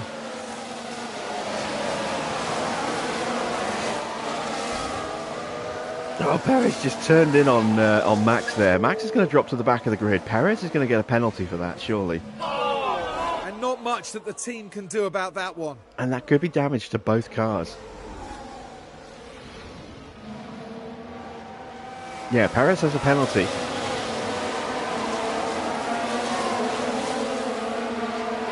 This leaves George in an interesting position.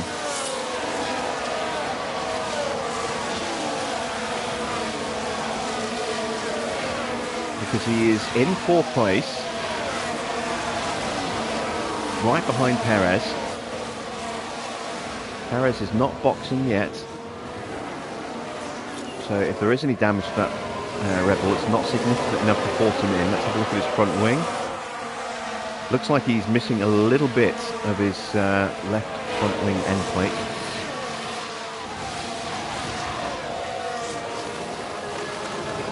Yeah, his left end plate has taken a little bit of damage.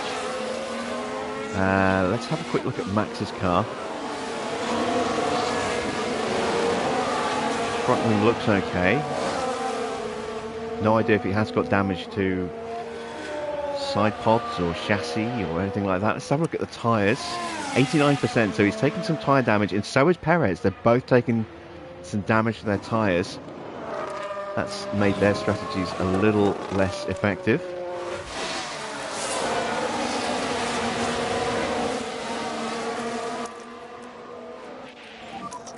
Push and hold it, overtake. Yep. And Lewis is free and clear right now. Coast.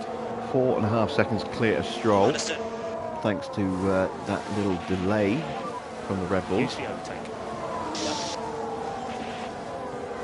We can start to look at moving George up through the field.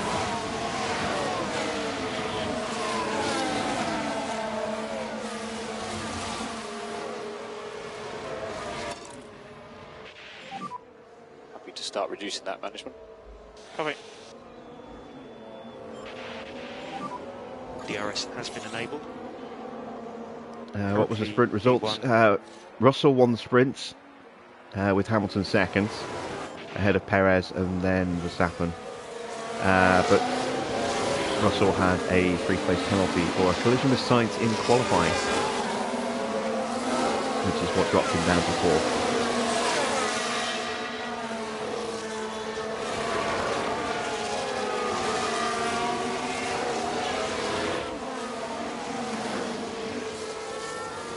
Start Hamilton's fuel save. Increase in lift and coast. Yep.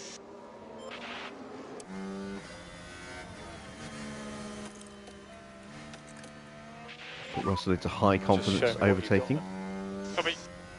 Or high aggression overtaking. Need to get this move done quickly.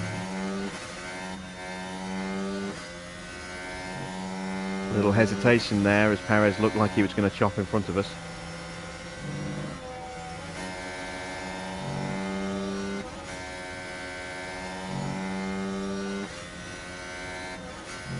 We'll get him on the main straight, and then we can start closing down Stroll. What tyres is Stroll on? Stroll's on mediums as well.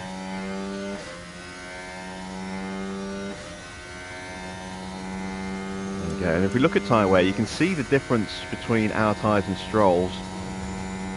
That's because we haven't really pushed the softs yet. We've only just started. When you compare this to Alonso's tyres, you can see the difference there. This is good.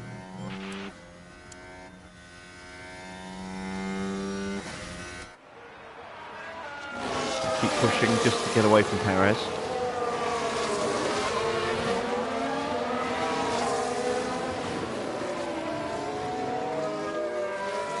Penalty system sucks. Yeah, it does a bit.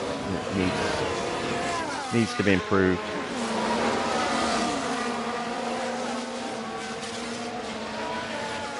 Right, so let's calm those tyres down, calm down the fuel. If we could just drop back a bit.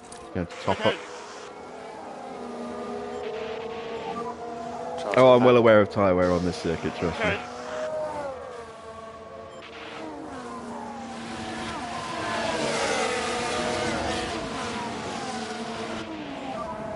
So we're low on battery at the moment. Alright, so we are clear of Perez and we should get the move done on Stroll, hopefully. Just want to calm those tyres down. We prefer to be at a slightly quicker tyre pace to try and make the move. Yeah, we're not going to get him for a lap or two, it would seem. No battery and low tyre speeds, but got to get those temps under control. First point for the sausage roll.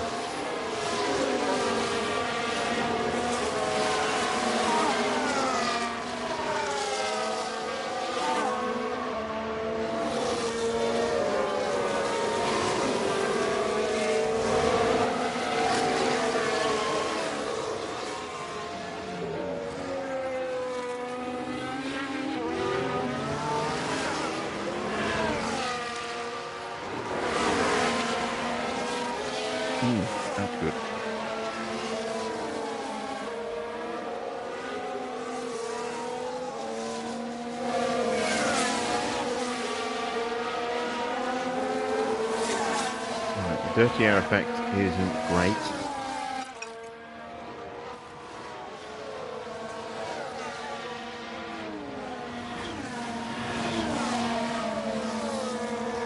See if we can just inch George back onto Stroll again.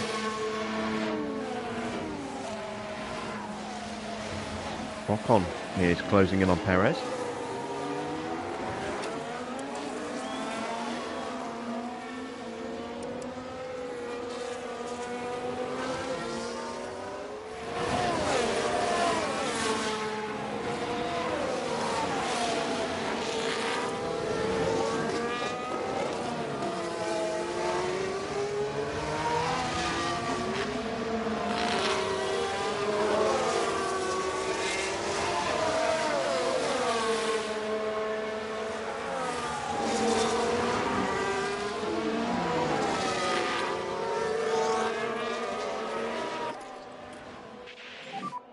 Let's get to some management. Turn 5.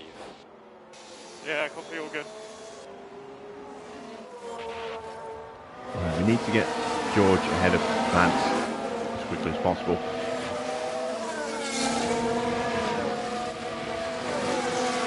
In my previous experience racing on the circuit, I have noticed that it's very difficult to stay within the 1 second, even if you've got the quicker car. But once you get past, it really opens up your pace. Let's have a look lock at up for that. Nico.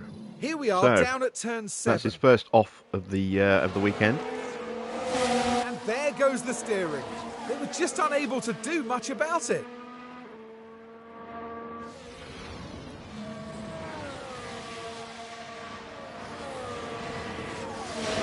Right now, we just don't seem to have the pace to get on terms with Stroll.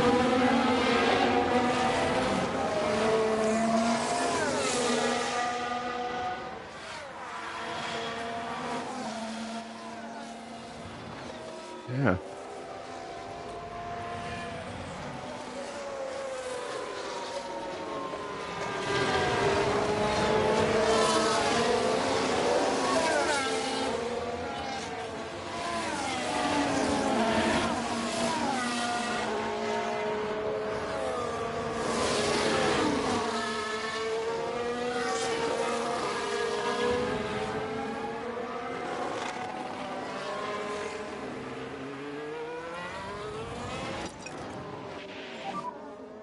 Pushing.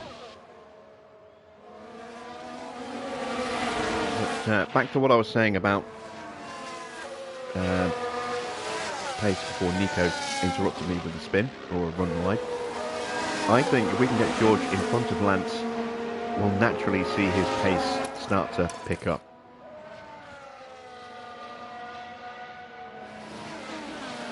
So I'm going to push George a little bit harder here. Try and make sure we can get into that DRS, get the overtake done.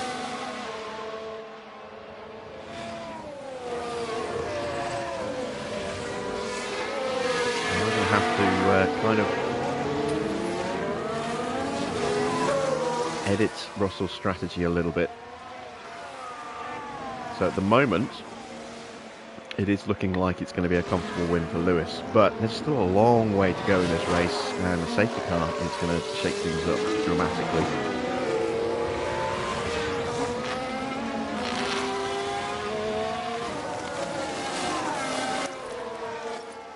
Alright, there we go. We've got into the DRS range. Let's see if we can stay there now. Melting the tyres in the process.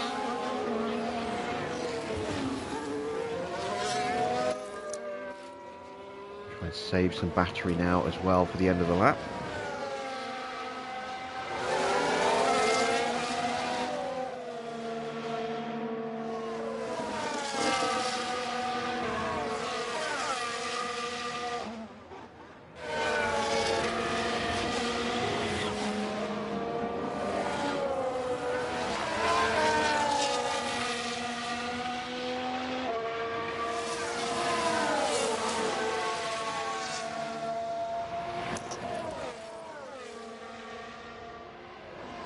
Alright, we should be close enough.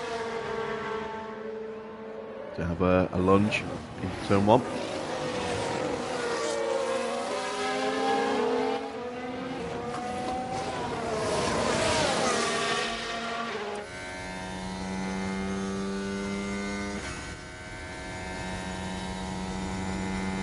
Oh, not quite. Damn it.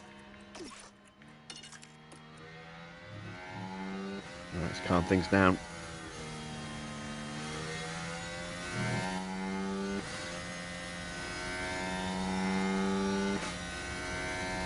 Should hopefully be able to stay nicely in this slipstream for a while now.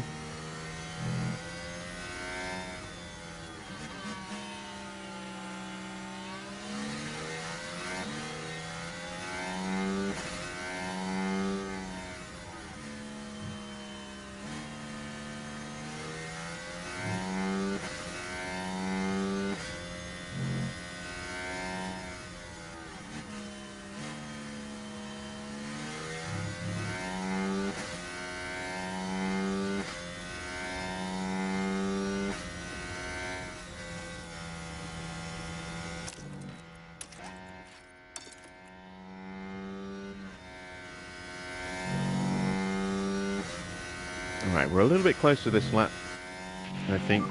In the grand scheme of things, we've got more battery to play about within this final turn. And there you see the difference. Yeah, we've got the run this time. Oh, George, come on!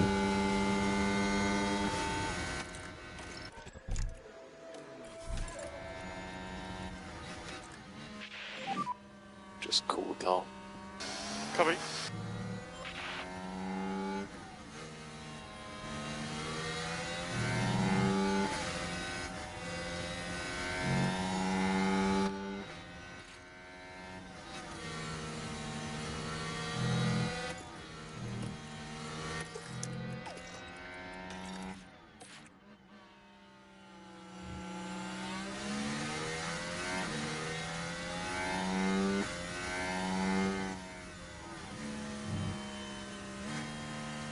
This is working wonders for Lewis.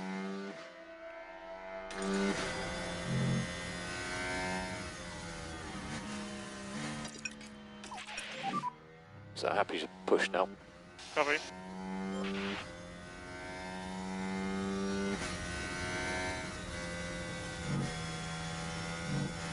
Yeah, I don't think we've got enough battery here to actually affect the overtake.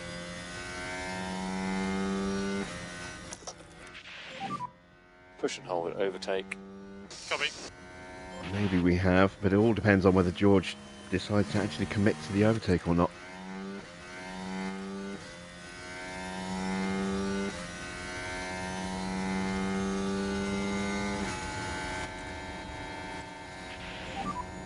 Now we just have some PU cooling.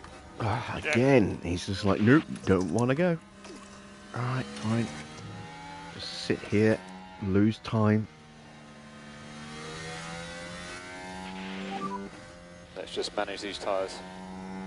Copy. I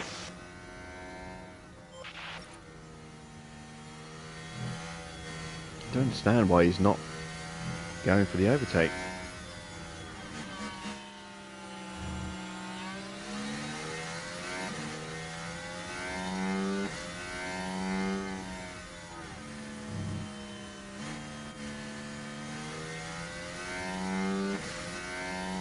Long way clear of Perez.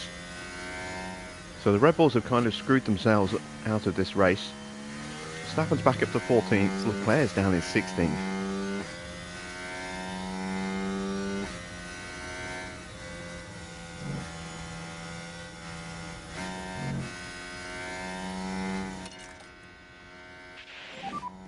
Happy to start reducing that management. Understood. Going to save up another lap of battery and then just go for it against Stroll. Try and force the issue. If we have to throw the tyres into maximum attack to do it, so be it. But George just doesn't seem to want to make the overtake at the moment. We are getting close to the pit window. This is costing so much time for George here. I think if he wants to win this race now, he's going to need a safety car. Or a VSC that will allow him to box and not lose.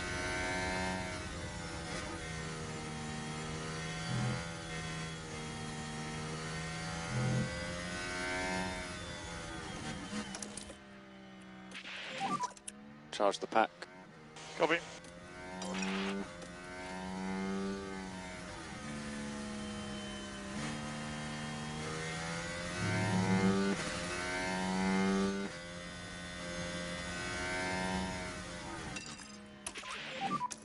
Let's push and get past him.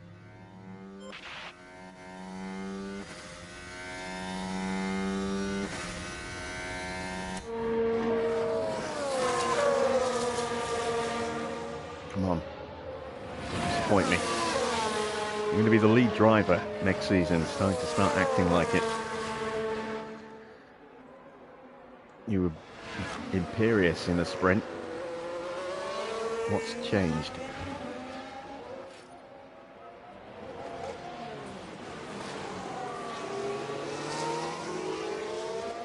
Come on. Make the move. There we go. It's not going to be long now, mate. Don't crash.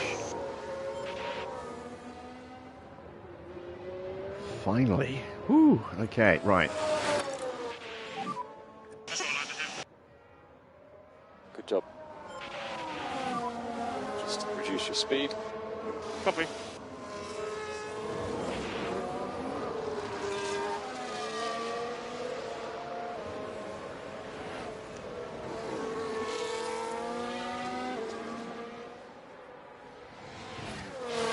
There's the 1 second.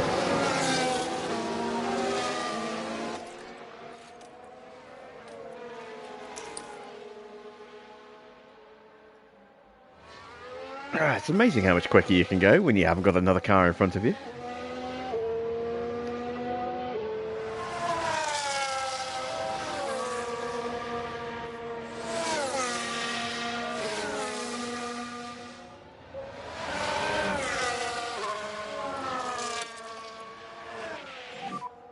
And we'll push. Understood.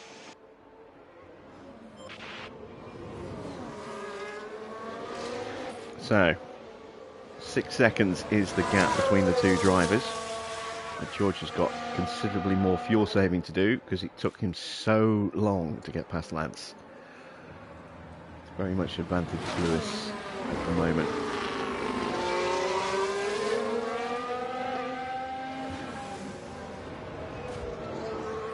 I'd say Lewis probably doesn't need to do any more fuel saving now. And think about left lifting coast. Yep.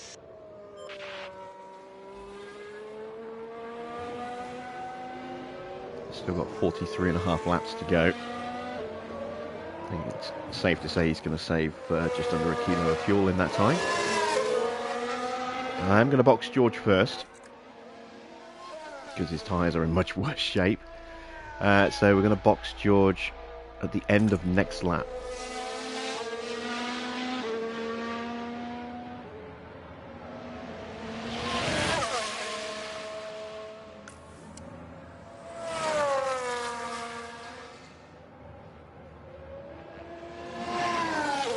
And there to see how much time George was losing in comparison to Stroll. He was losing, what, 0.7 of a second a lap? Going off Hamilton's time.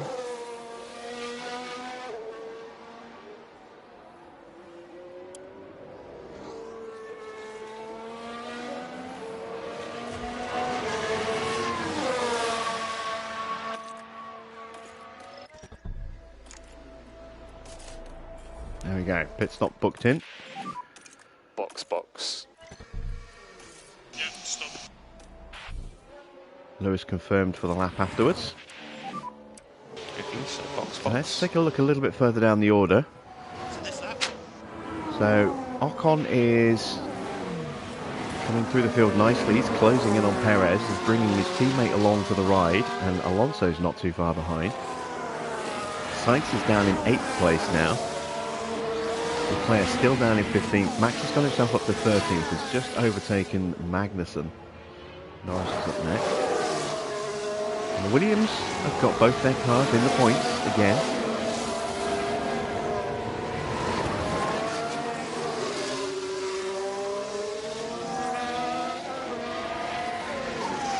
But I was really, really worried about Red Bull in this race, and they decided to go easy on me and take themselves out of the equation. I don't think Perez is going to have enough pace to overcome the penalty and a wing change, because he will change his wing in the pit stop.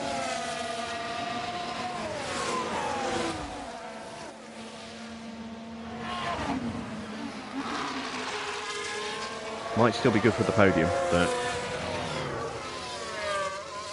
we shall see. And Max is way off. Right, let's have a quick stop, please, boys. 2.0.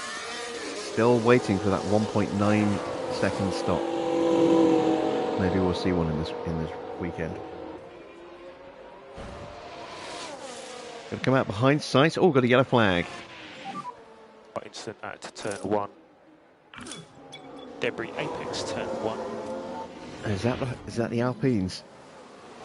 Oh, it's one of them. It's Ocon and Perez. Is that Perez at fault again? And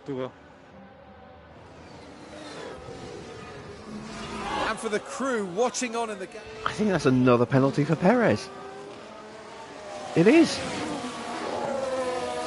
What is going on with Perez today?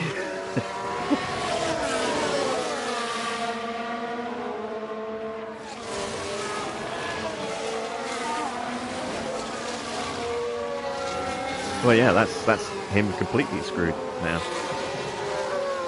That's a 10-second penalty on his pit stop, plus a wing change. He's going to be in there for a long time.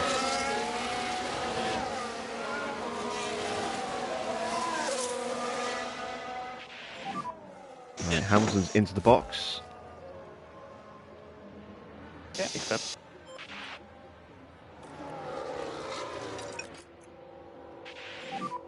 If we could just drop back a bit. Need another clean stop. Oh, it's close. 2.02. Almost there. Approaching. Almost sub 2 seconds. I think George is going to get DRS here. Yes, he is. Stroll and Gasly go through. Sainz making a move on Ocon. Gets it done.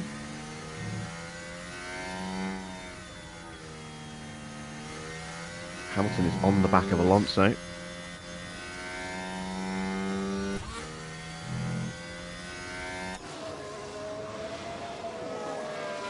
Those tyres up to temperature.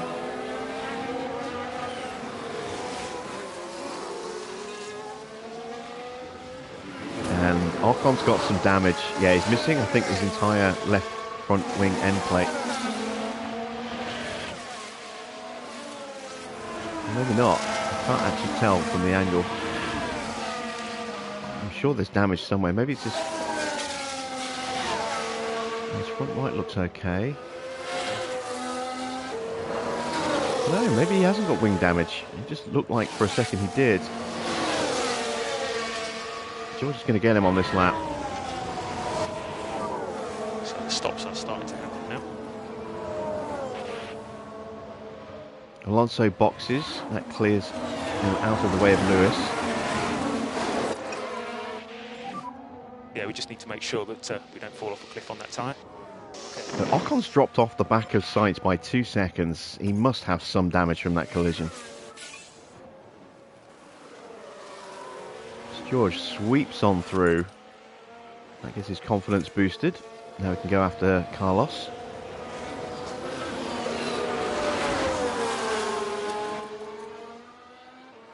Alonso has gone for mediums.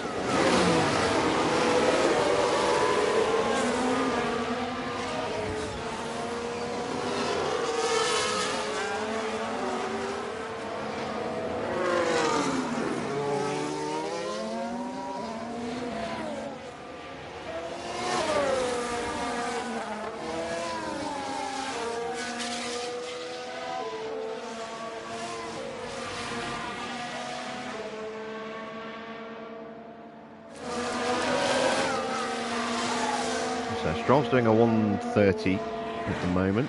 Gasly did a 128 on his last lap.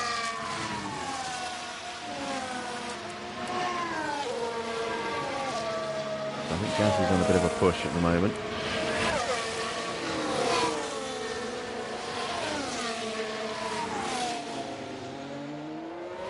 Curious for Sainz to stop. I want to watch that one because that's going to be a long stop.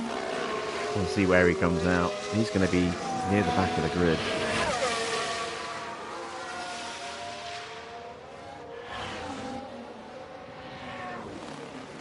And Russell is now closing in on the back of Sainz as Max dives into the pits. So, which tyres is he going on to? It's a little early for medium tyres, but they did take that damage, don't forget. He's gone soft. So he's going to be quick in the middle stint, but what's he going to have to go on to? Is he going to go onto mediums or hards at the end? I've got to think he's going to go hards.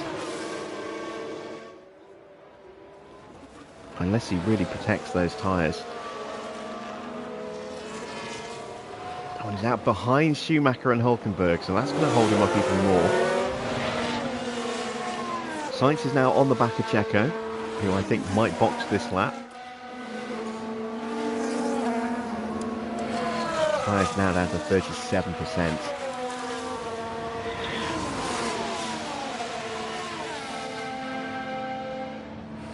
There's Carlos.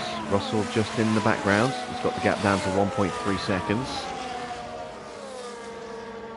And there we go. Checo dives into the pits. So, let's see how long this stop is going to be. He's going to be sat there for ages.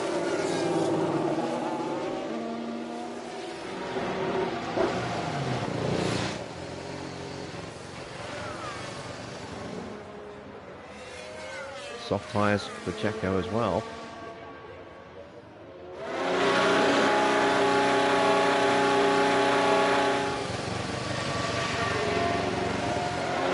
Oh, and a delay on the jacks as well. Oh God! Or is it a delay on the front left? Oh, what a terrible stop for Perez! Absolute disaster. Oh, he's going to come back out along... Oh, don't tell me he's going to collide with Max into turn one again. That would just be hilarious. Oh, Hamilton's locked up. Don't sweat it, Lewis. Now we're with Lewis Hamilton here. All good at this point. And there's the lockup. What caused it could have that, been I worse. wonder? That's not ideal, but it could have been a lot worse than that.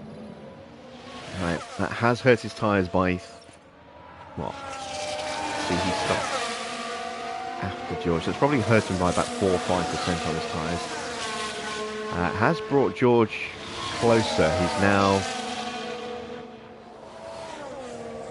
under 4 seconds behind. What, 3.8 seconds? 3.9 seconds off.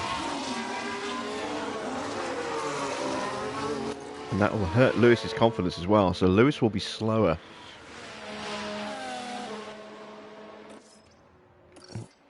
And you can see Lewis's current stats. Let's take a look at George's. Yeah, George has definitely got the accuracy over Lewis here.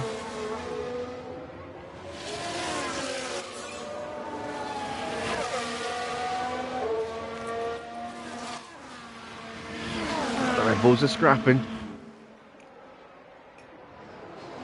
The Red Bulls are really scrapping. Come on. Hit each other again, I dare you.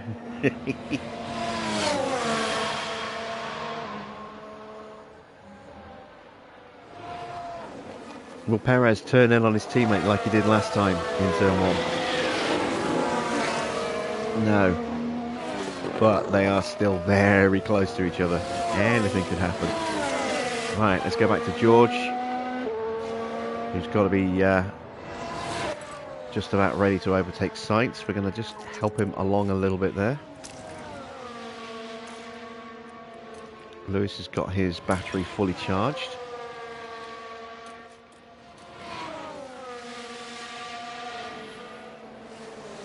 Gasly dives into the bits from second, so he's going to get an undercut on Stroll.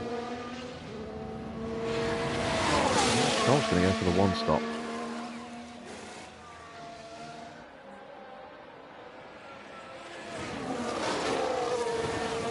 There we go. George gets the overtake done. And that gets him very close to peak confidence. And he's all excited and happy chappy shouty. Put him back into top up. Charge the pack. And will resume his fuel saving duties. Let's get to some management. Turn 5. And he's only 3 seconds off Lewis now, so that makes the race less of a foregone conclusion.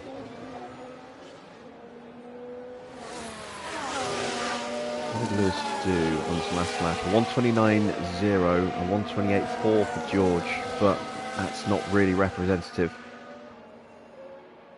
This next lap's not really going to be representative either. There's DRS and battery use involved.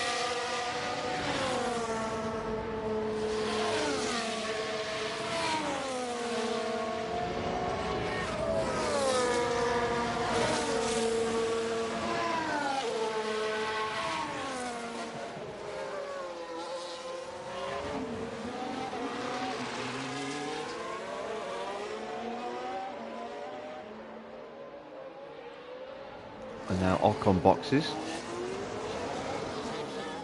So 1:28.1 and a 1:28.1. Interesting. Sainz's tyres are almost dead. Gotta believe he's hanging on for a one stop.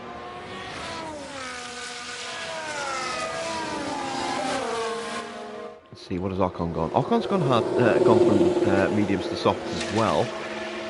So maybe he's going medium, soft, soft. I mean, that's a risky strategy.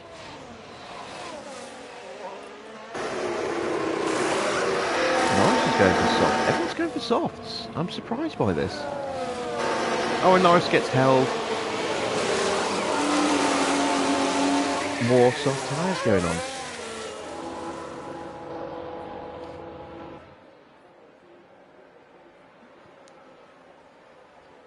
Right, so Max has pulled away from Perez.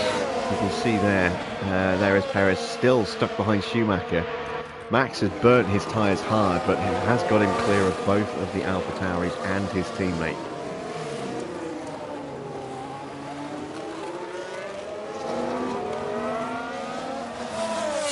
Keep an eye on Max's soft. Yeah, they are, so they've taken a little bit of punishment, but it's got him clear.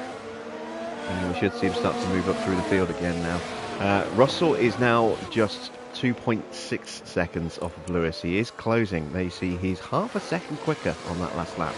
And he's fuel saving. This race is definitely coming back to George. Thanks to that lockup. As Gasly does a 1:26.4 as the new fastest lap. Charles Leclerc boxes from 9th place.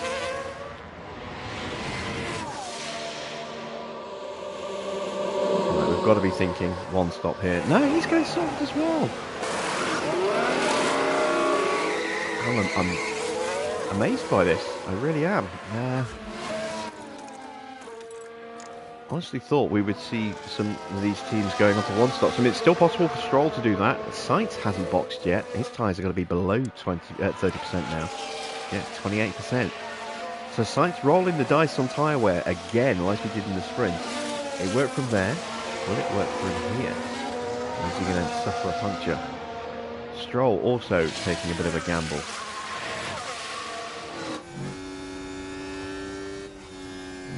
And Stroll says, that's not a gamble I want to take. Boxes from the lead. And so does Sainz box now. And the gap is down to 2.1 seconds. And I think I just saw hard tyres being prepped for Sainz. It is hard tyres for Stroll. Looked like a clean stop.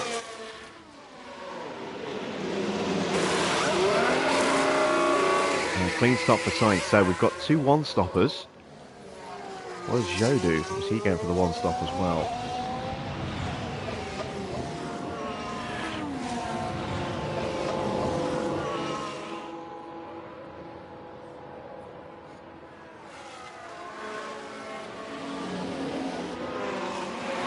Yes, he does. Magnussen is also coming in.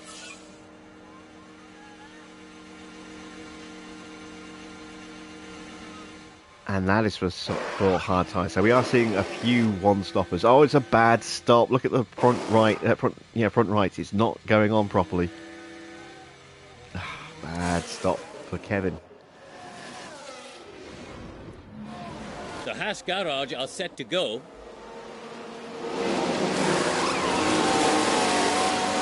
That front right won't tighten though.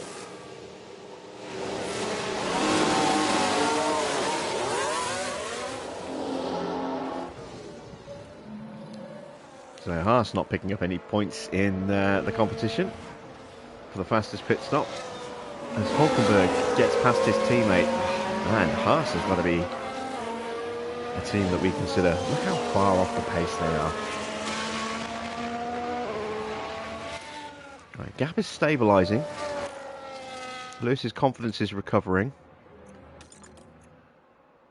George's is starting to naturally degrade. But he has finished fuel saving. So, gap is about 3 seconds. Let's see if it starts to come down again now that we've taken George out of fuel save, as Albon is in the box. Is this for a one stop? God, imagine it is. This could be a good weekend for points for Williams, with, you know, Red Bull Ferrari, it would seem. And there's hard tyres there. Ricciardo's in as well. Speaking of Ferrari, there goes Leclerc. Moving up to 13th place now. And look at the gap between Sainz and Stroll.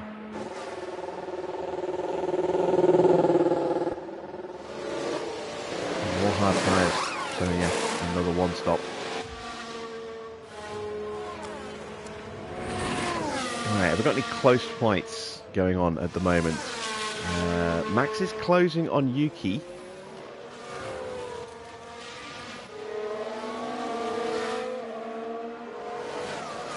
Leclerc and Schumacher swapping places back and forth.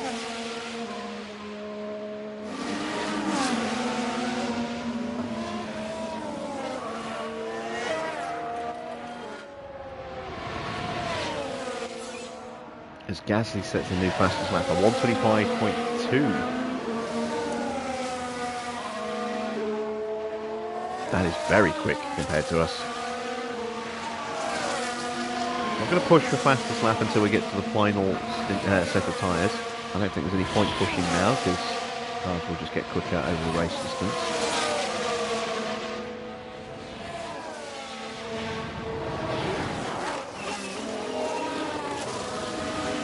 Leclerc does get through, and Max is not closing on Yuki. I think Max has pushed his tyres a bit too much, and that's a 62% now.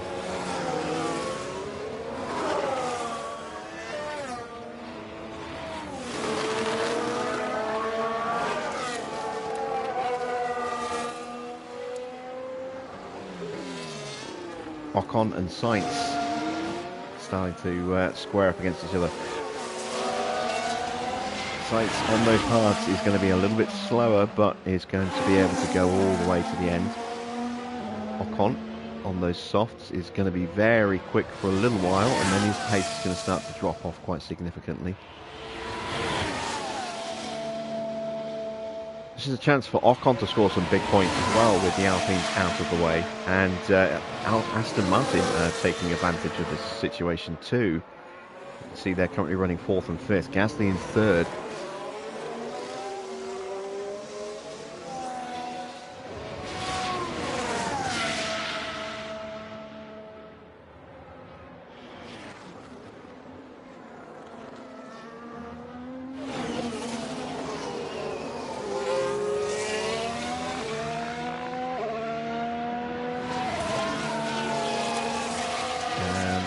Between the two drivers still holding steady at around 2.8 seconds.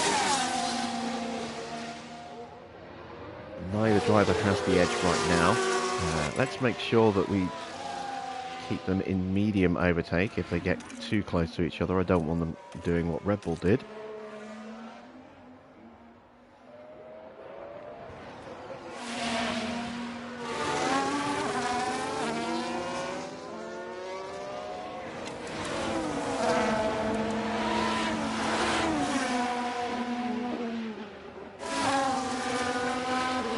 Ocon is running out of time if he's going to maximise his soft tyres here. He needs to get clear so he can run at the pace that they can do. The longer he stays stuck behind Sainz, the quicker they're going to degrade. The slower he's going to go. And he's actually dropping out of range. Is this his pace just falling off, or is this Sainz pushing? I think it's probably Sainz pushing. Check the lap times. 1:26.3 last time around.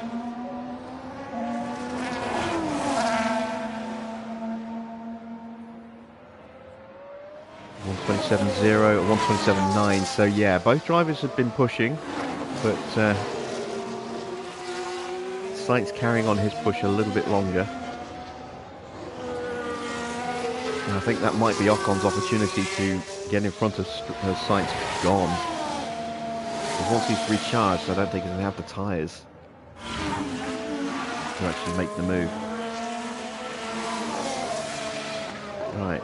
The Red Bulls are now up to 9th and 10th. They are actually coming through the field a little bit quicker than I thought they would.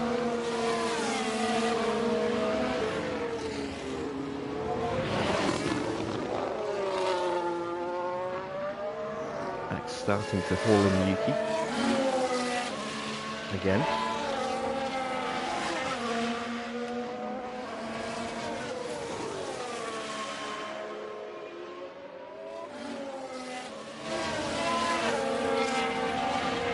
Leclerc is all over the back of Albon right now.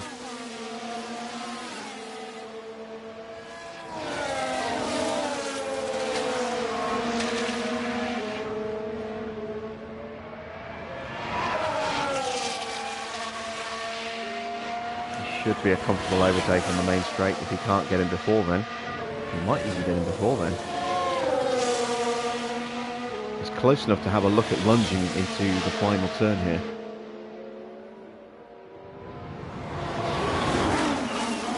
Quite.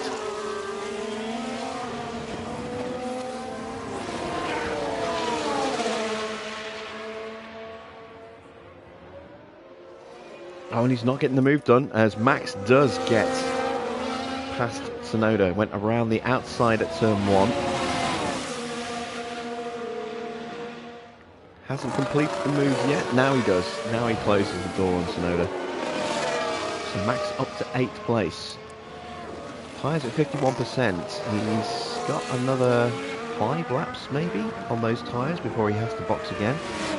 When are we due to box actually?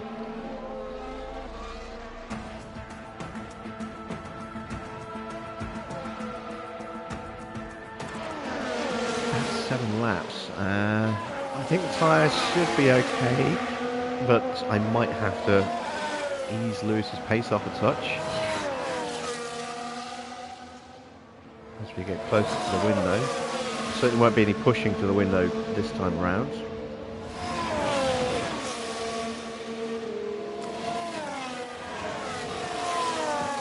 Still not able to get past Alex, who might be pushing himself now. He's opening that gap up pretty quickly.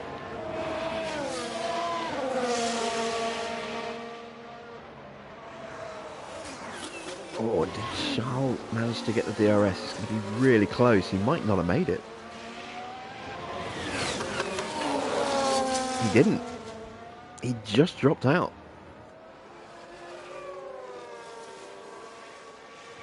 So is that Leclerc's opportunity to move up gone? I think he's still got enough pace in those tyres to challenge Alex again, but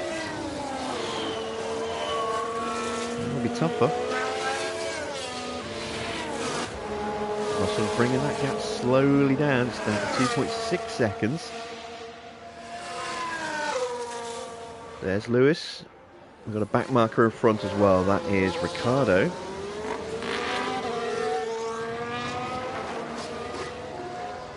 These two are shaping up to throw fisticuffs at each other again.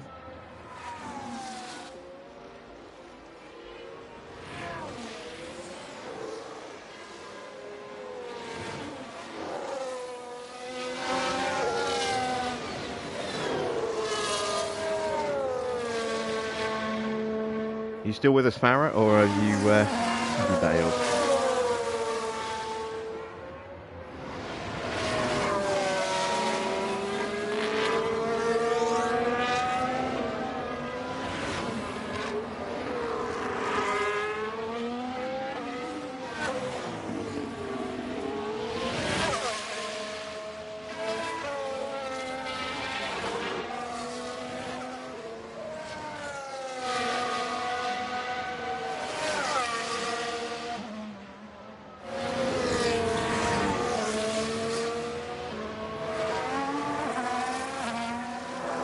5 laps to go until we box.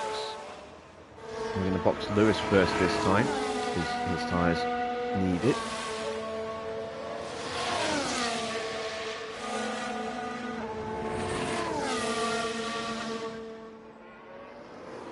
Lewis might get DRS off the back of Ricciardo here. Nope, wasn't quite close enough. So that'll just be a straightforward blue flag pass.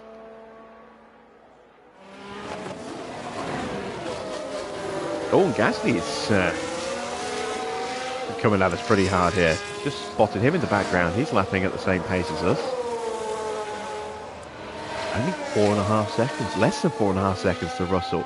We've got to be careful of Gasly here in his final stint, depending on what tyres he goes on to.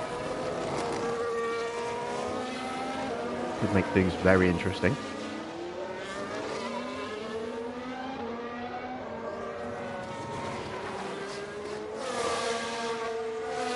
Yeah, just looking at the timing, you can see Sainz now 3 seconds clear of Ocon. Yeah, Ocon's chance to get Sainz in this stint has gone. Max is now 3 seconds clear of Tsunoda. Perez is still stuck behind, just over a second further back. Leclerc still behind Albon. That might be the end of his chance in this stint. As Hulkenberg dived into the pits.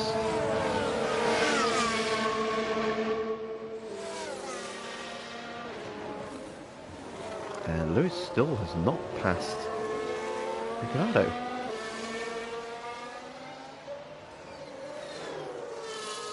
There's Russell.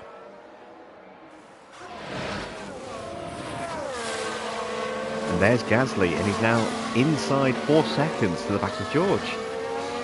Ooh. It's not going to be long. Gasly's tyres are definitely in better shape than ours. We're going mediums in the next stint.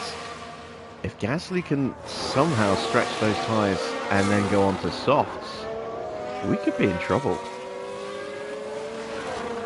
I mean, we've got battery to spare, so we have that going for us. We are going to go for fastest laps when we come out of the box.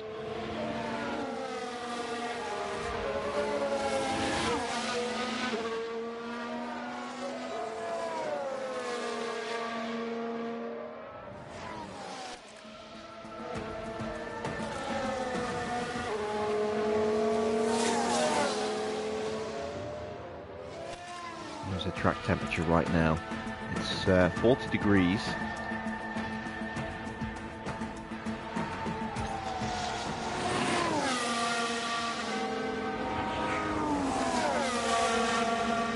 Yeah, Gasly is flying right now. He's pushing his tyres.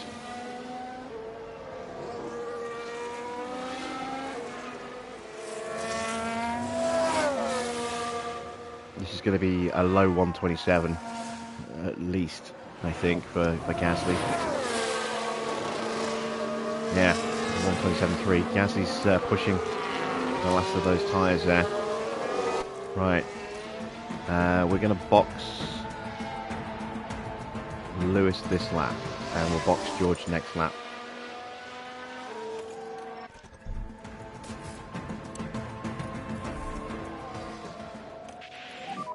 Let's use up the last of these tyres for both drivers. Yes, box. So box, box, box, box. In the box is that. Just stay close to him. I'm also just going to get that little bit of extra fuel saved. Tyres. Understood. We upped the tyre pace and Hamilton immediately pounced on Ricciardo.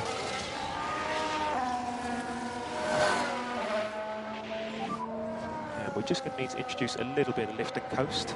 So 50 metres at the most.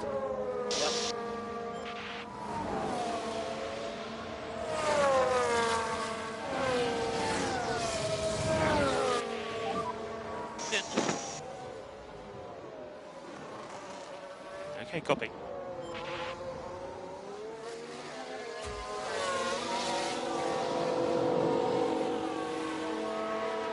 There goes George. There goes Gasly. 1.9. We got a 1.9. There we go. I've been waiting to see that. Exit.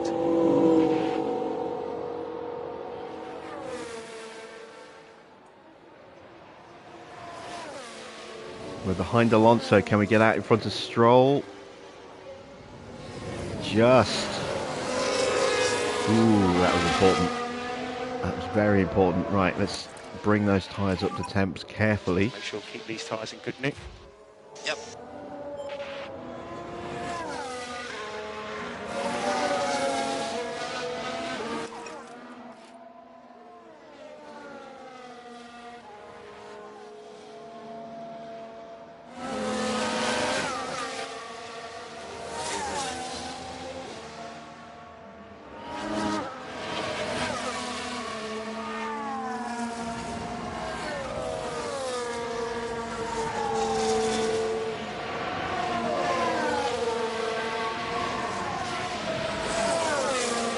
Ricciardo dives out of the way. George into the box.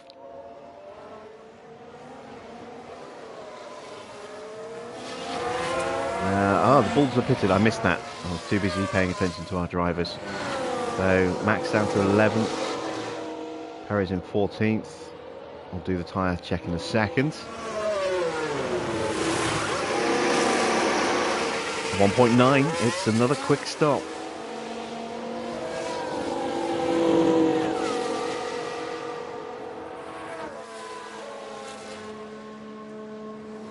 There goes Hamilton and Stroll.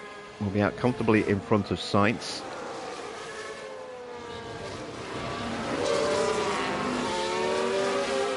Gap is 3.4 seconds, 3.5 seconds to Hamilton, so he's lost maybe half a second. Let's just manage these tyres. Okay. Let's cool those tyres down a touch. Yeah, we just need to make Lewis sure is going to have his push lap. lap at the end of this lap. Understood. And then we'll do that for George on his next lap.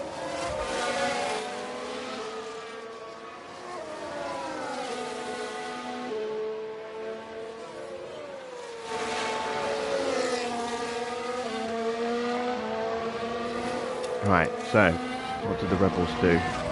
Max went on to mediums and so did Perez. Gasly's going to be boxing very soon, so he's probably going to go mediums as well. Here we go with Lewis's flying lap attempt. Lewis, you can do this.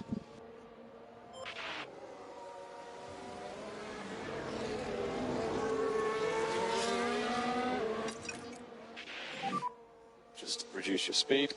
Russell's tyres are just about up to temps now. Here we go.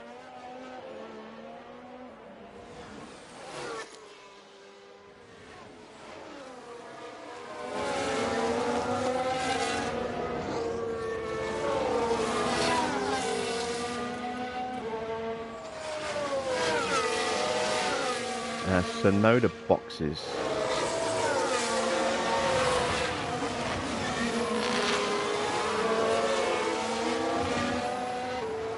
So, only green in the first sector.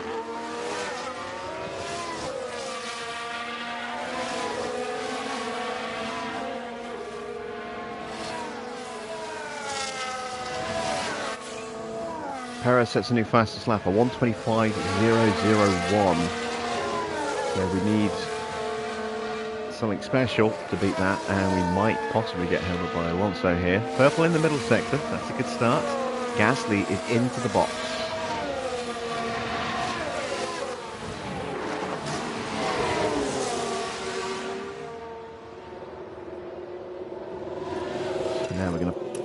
George. Okay, let's see what you got then. Copy.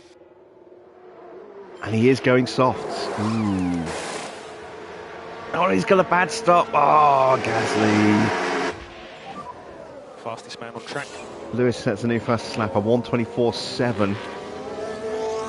And he gets himself into peak confidence with that overtake on Alonso as well. So that is the lead for Lewis. Let's calm things down. Let's just work on getting that pack back up. Right, what can George do? And we can drop the lift and coast for now, we'll make it up later.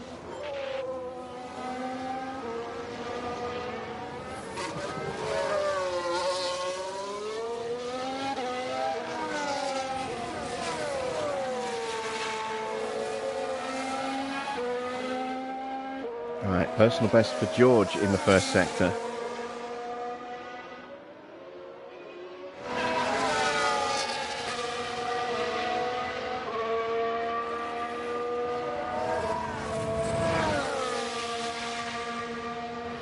Goes purple in the middle. It's going to be close.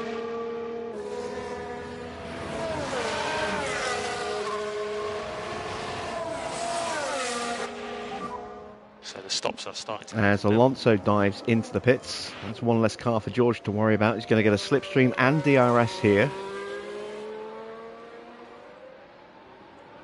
This could be fastest lap. It is. There we go. Goes to the inside. A 1:24.6. It's a tenth faster than Lewis's time. Gets the move done. And goes into borderline peak confidence there. Good stuff from George. Right. Let's calm him down. Charge the pack. And if we could just drop back a bit. Of all the F1 drivers who raced in NASCAR, who's my favourite? I have no idea because I don't follow NASCAR. And as I said last time you asked me a NASCAR question, the only one I can think of off the top of my head is, did Montoya race NASCAR for a bit? I think Montoya did.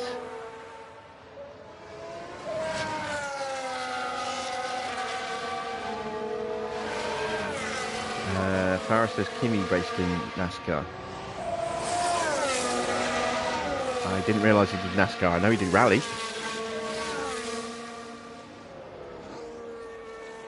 When did Kimi do NASCAR?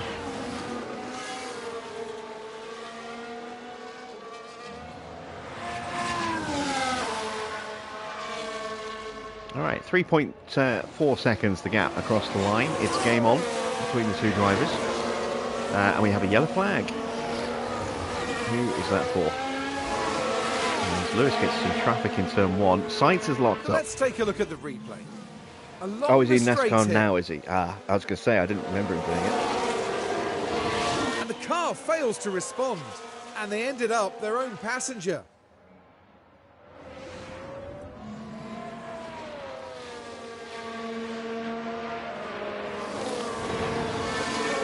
Yeah, I didn't realise Kimi was still racing. I thought he just retired entirely. Alright, Leclerc in for his pit stops. This is probably going to be for softs.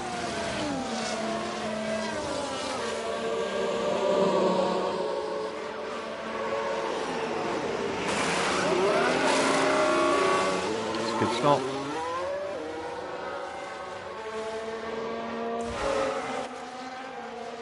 Okay, Stroll is going to the end, probably, on those tyres. He may have to make an emergency stop, but I think he's committing to the one stop. Gasly is the driver we need to watch out for. I mean, he is a long way back at the moment, but he is on those soft tyres. He will be quick. He is 8 seconds off the back of Russell.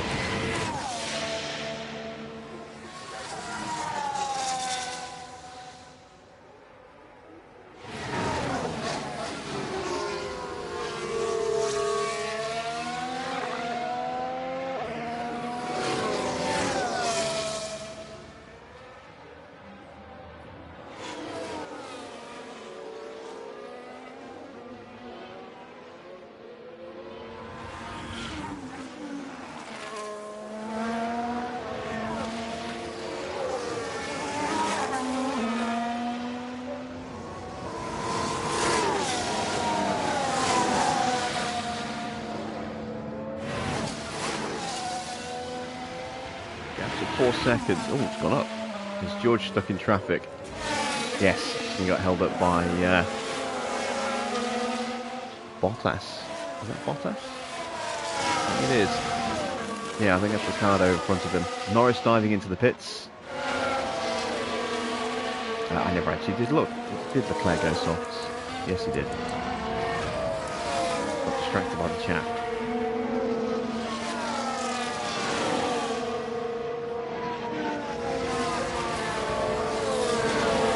So it's not looking as good for George as it was earlier at the moment, but he has got slightly better tyres. That might translate to a little bit of extra pace at the end.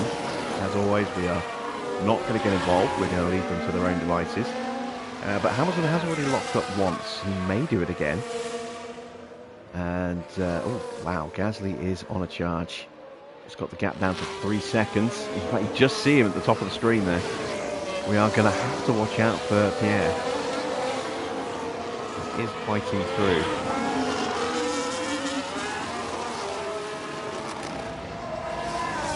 Villeneuve as well. Never really been a fan of Villeneuve. He's made some very stupid comments over the years as well. Definitely had an ego when he was in Formula One.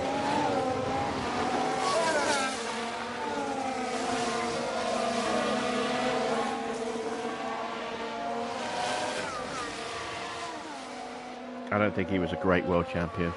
I mean, he was in a very quick car.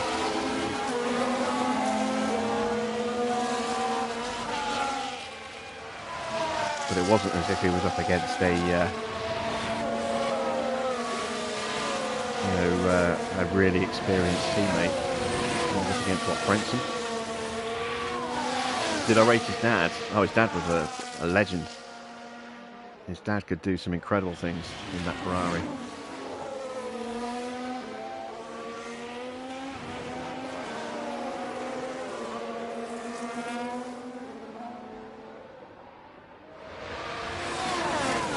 Right, Stroll boxes. And I am surprised. I thought he was going to try and stick it out.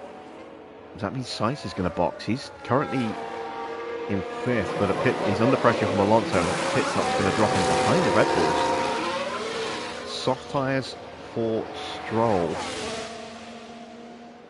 That's actually a smart move for Stroll to box onto the softs. And it gets him, he's still out way ahead of the Red Bulls, and he'll easily retake the position on Sainz. And if his teammate boxes,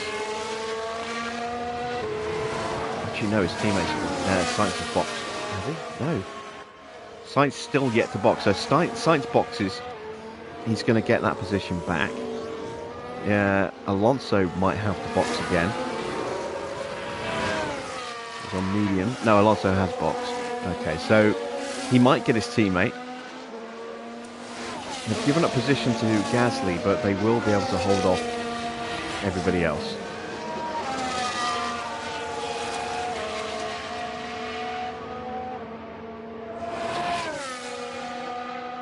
Villeneuve only won the title as Schumacher got disqualified. Schumacher got disqualified because he was going to lose the title to Villeneuve, so he tried to take Villeneuve out like he did to Hill in 94, except it went wrong and he took himself out.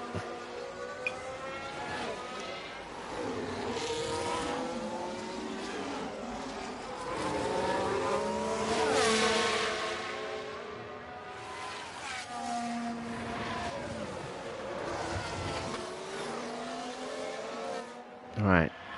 Gasly's pace like 125.4. He is quicker than George, but he's got that traffic to get through. I think that was George just disappearing around the top of the corner there.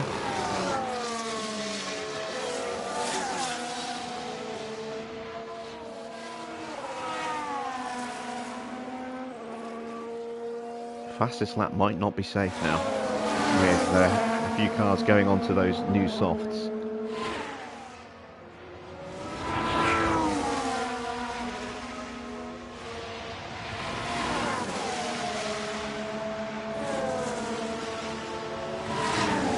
Jack as quiet as I've rate the greatest driver ever. No, I mean, I was a Schumacher fan, but he was a bit of a dick at times. Did a lot of very questionable things across his career. Oh, got a yellow flag out. Who is that for? Where is it? It's Now we Leclerc should be locking able up. to take a look here. Right, so this was the fourth corner. Well, you can see the lockup, and hopefully there's not too much damage to the tyres. No, I mean, I was a huge Schumacher fan, but he did make it hard to like him at times. He did some very questionable things. Like I said, taking out Hill to win the title in '94, trying to take out Villeneuve to win the title in '97, and he took himself out instead. Trying to stop someone from out-qualifying him. I think it was trying to stop Alonso from out-qualifying him at Monaco by parking at La Rascasse, and then saying that he just lost control under braking when the telemetry showed that he just parked it and blocked the track. Nearly putting Barrichello into the wall at the Hungaroring in 2012 when he was at Mercedes. That was dangerous. That was horrendously dangerous.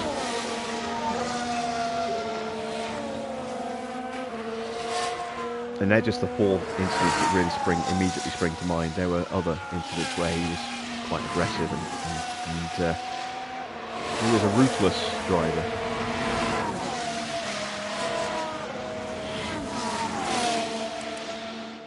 But he was also mind-blowingly quick as well.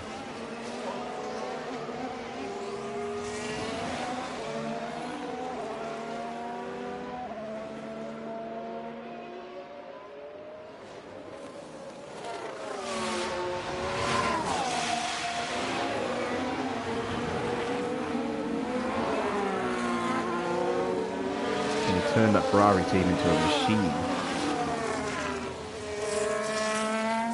Right, Sainz has boxed. He's left that late. He's only going to get 11 laps on those tyres.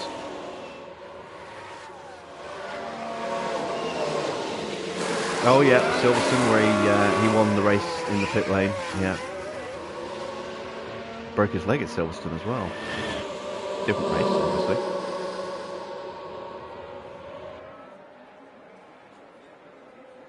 So Sainz down to 9th. He's behind the Red Bulls, and he's quite a way behind the Red Bulls, but he's going to have faster, fresher tyres. As long as he doesn't keep locking up with his teammate, he might be able to get Perez. Don't know if he's going to get Max as well. Max actually now on the back of Ocon. George has closed the gap slightly to Lewis. He's taken a couple more tenths out of him. Gasly's still lurking around as well.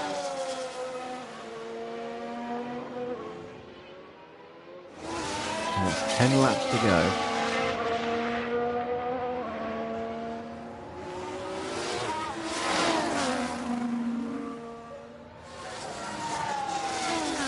The Spa race where he tried to punch out Coulthard. Yeah, that was a little bit more understandable because it was, you know, very dangerous. But I mean, you can't really put the blame on Coulthard for that crash. It was, you know, the conditions were, you know, you couldn't see a thing, you know.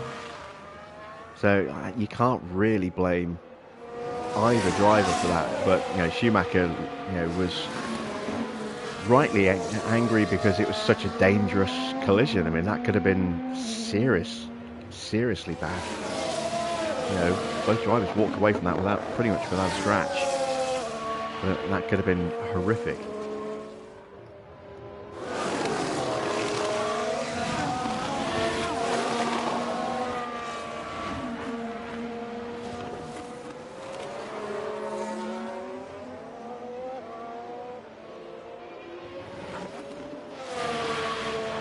Russell is closing.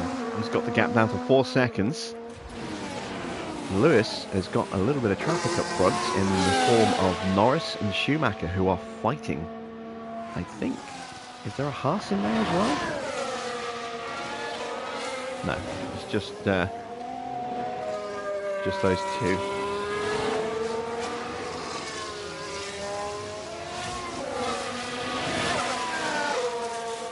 There they are, scrapping away.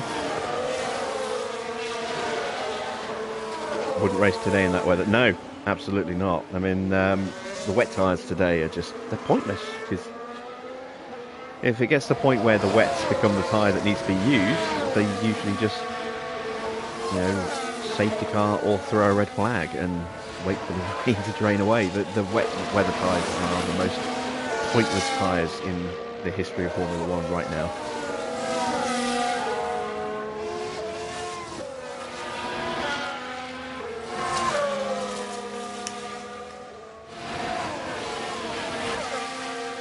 George is closing still. Gap's down to 3.7.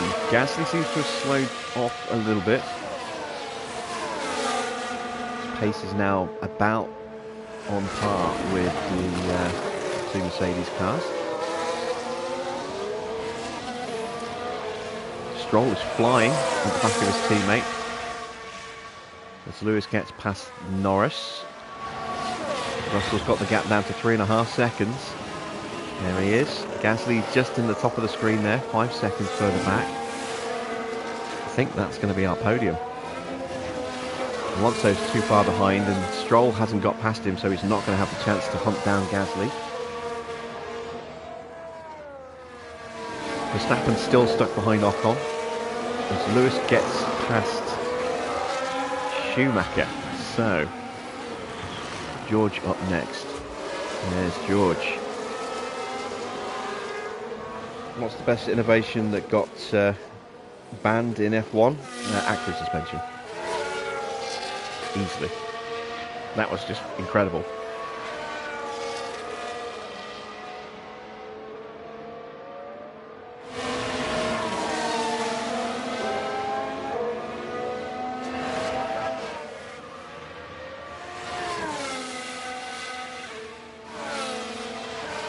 Williams had it in 92 and 93 and walked both titles.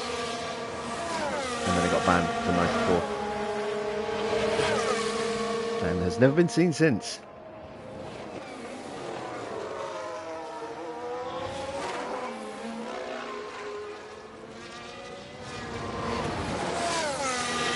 Hamilton stretched the gap out slightly again. Back up to 4 seconds nearly. Gasly's dropping off. Yeah, he was pushing his tyres, has had to back off. What are they looking like now? 52%. Stroll has now got past his teammate and is already 2 seconds clear of him. But I don't think he's got enough time to hunt down Gasly.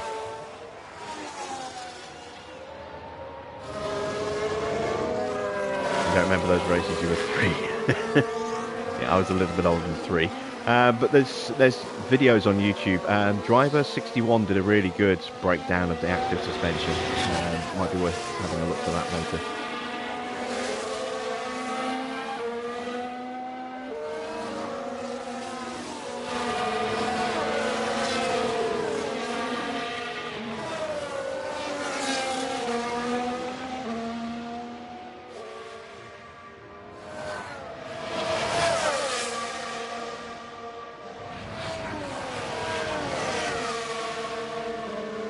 Russell's past Norris. Looks like Hamilton's going to get DRS off the back of Bottas. But Russell's going to get it off the back of Schumacher, so that's going to cancel each other out. In fact, no, Hamilton did not get DRS. But Russell certainly did. So this will close the gap back up again, and Hamilton might possibly get held slightly in turn 1 here.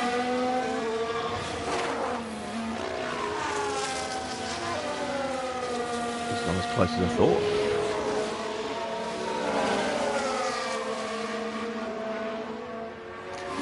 That was, yeah, that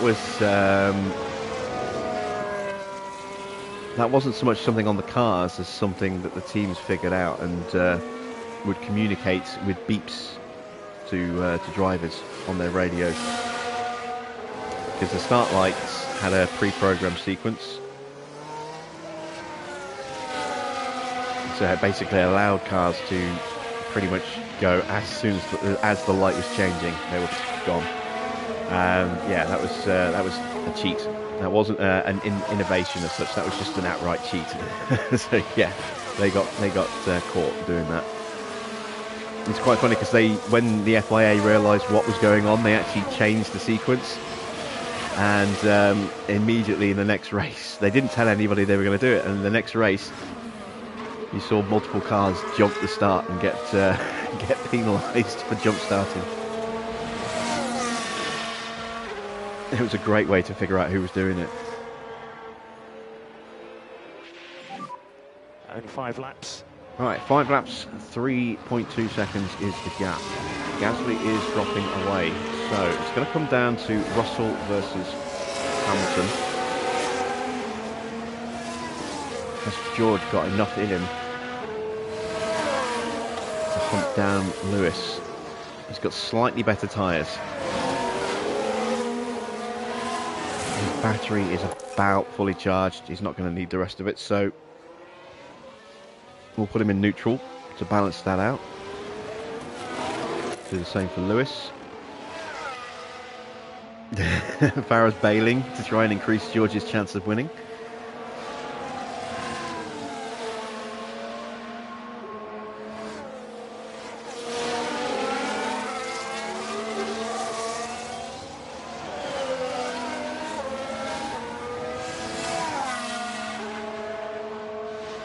And the gap's down to 2.7 seconds. George may get DRS on the main straight here off the back of Bottas. Yeah, he's going to get DRS. He's going to close the gap to Lewis even more.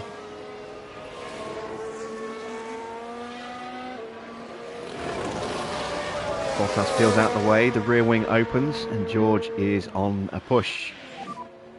4 laps to go. And 2.3 seconds going into turn 1. Oh, it's going to be close.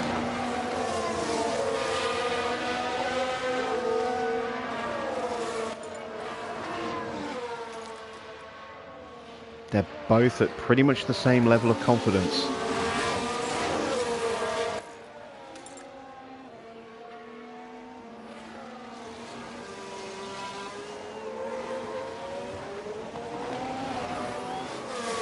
Gap is down to 2 seconds. George is closing. That extra little bit of tyre life is certainly looking like it's going to be a factor here.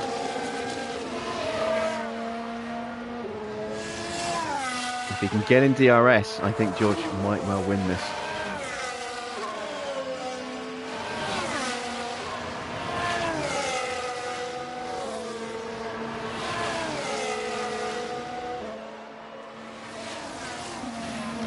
Stroll has closed the gap to Gasly a little bit, but he's running out of tyres as well. Comfortably ahead of Alonso. There's going to be some big points for Aston Martin here tonight, and for Alpine as well, with Gasly in 3rd and Ocon in 7th. Assuming that Ocon can hold off Perez. Take a look at the tyres there. The tyres are starting to really get to the squeaky bum time. Perez will have more pace. Yeah. 2nd and a bit a lap. I think Perez is going to get Ocon. So that would be 6th and 7th for Red Bull. Not a bad recovery after their early race shenanigans.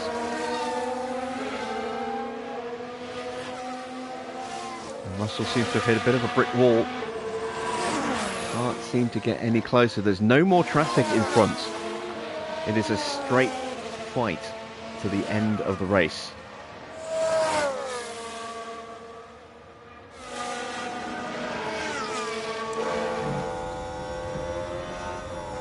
Let's finish off in Russell vision. And Perez is now already inside a 2nd of Ocon, so yeah, Ocon's going to get swallowed up pretty quickly here.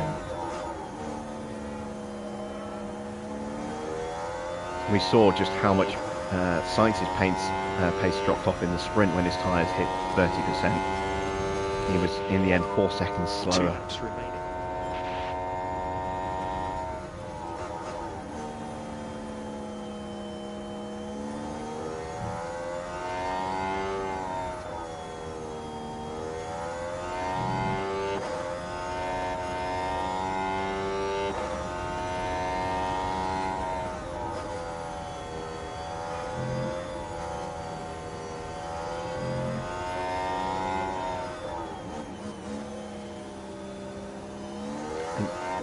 Russell has probably not quite got enough left in him. He hasn't been able to close the gap in the last lap. He's actually lost about a tenth. He needs to be within a second to have any chance going into the final lap. And yeah, he's losing time.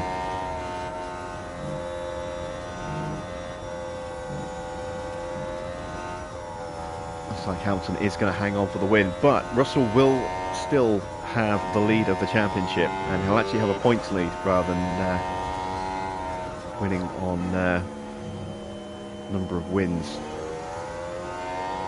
Let's see, he was 9 points clear at the start of this race thanks to that extra point from the sprint. He's going to get the fastest lap, so he's going to lose 6 points to Lewis. So he should be 3 points clear at the end of the race going into Kota.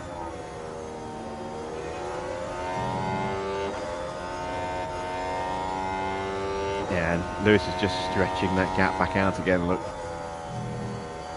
Perez has still not got Ocon, and we're going to skip to that because this is potentially quite an important fight. As we say that, we jump to Ocon losing the position, and Sainz is closing in as well. Could Ocon drop another place?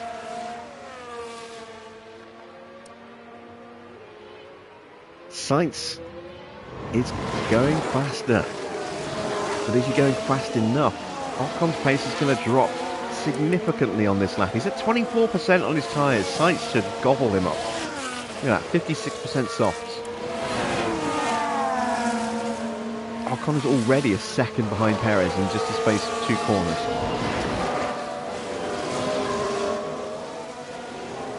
Hamilton is crossing the line in just a second as he rounds the final corner. Russell's got the gap down to just under 2 seconds. It's too little too late.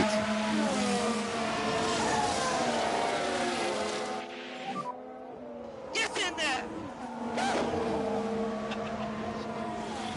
An amazing day. Mega job. So you've taken the checkered from. It's a win for Lewis Hamilton.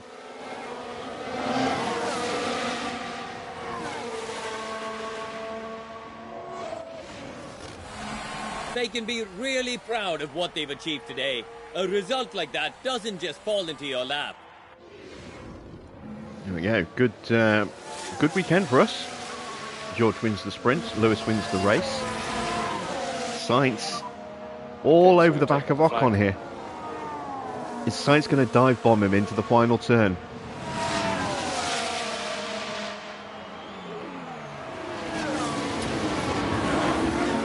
No, I think Ocon might. Wow, I don't know. It's a long run to the line. Sainz might get him.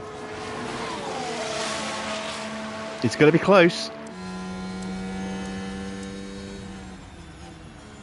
Oh, he just held on. Look at that. Less than a tenth across the line. That was so close. But 8th place for Ocon. Great result for Gasly as well, though. Look at that. 3rd. Gets himself a podium. And a long way ahead of Stroll. And then Alonso. Max ends up in 6th. Perez 7th. Then Ocon, Sainz and Tsunoda rounds out the top 10 to get another point for Williams. Ferrari's Leclerc a long way back in 11th, with Albon not far behind him.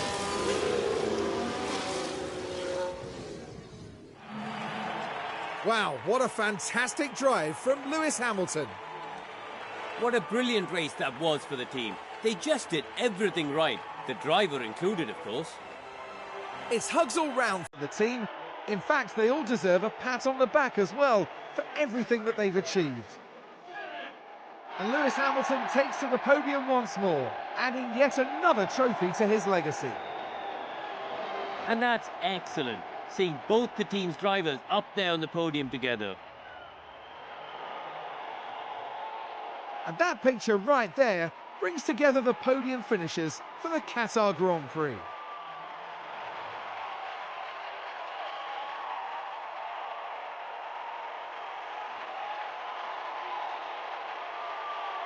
And as proceedings start to wind down here, what will Mercedes have made of this result, Karun? I doubt they could be much happier. A win and a podium place. What a great way to round out the weekend. So then, our time in Lusail is now up. Coming up next, we'll be crossing the pond all the way to Texas for the twists and turns of the United States Grand Prix. Okay then, confirmation of the final result. Lewis gets the win in the main race and takes the 25 points. George up 2 places from starting in 4th thanks to that penalty. Does get the fastest lap as well, so it gets 19 points, just loses 6 to Lewis.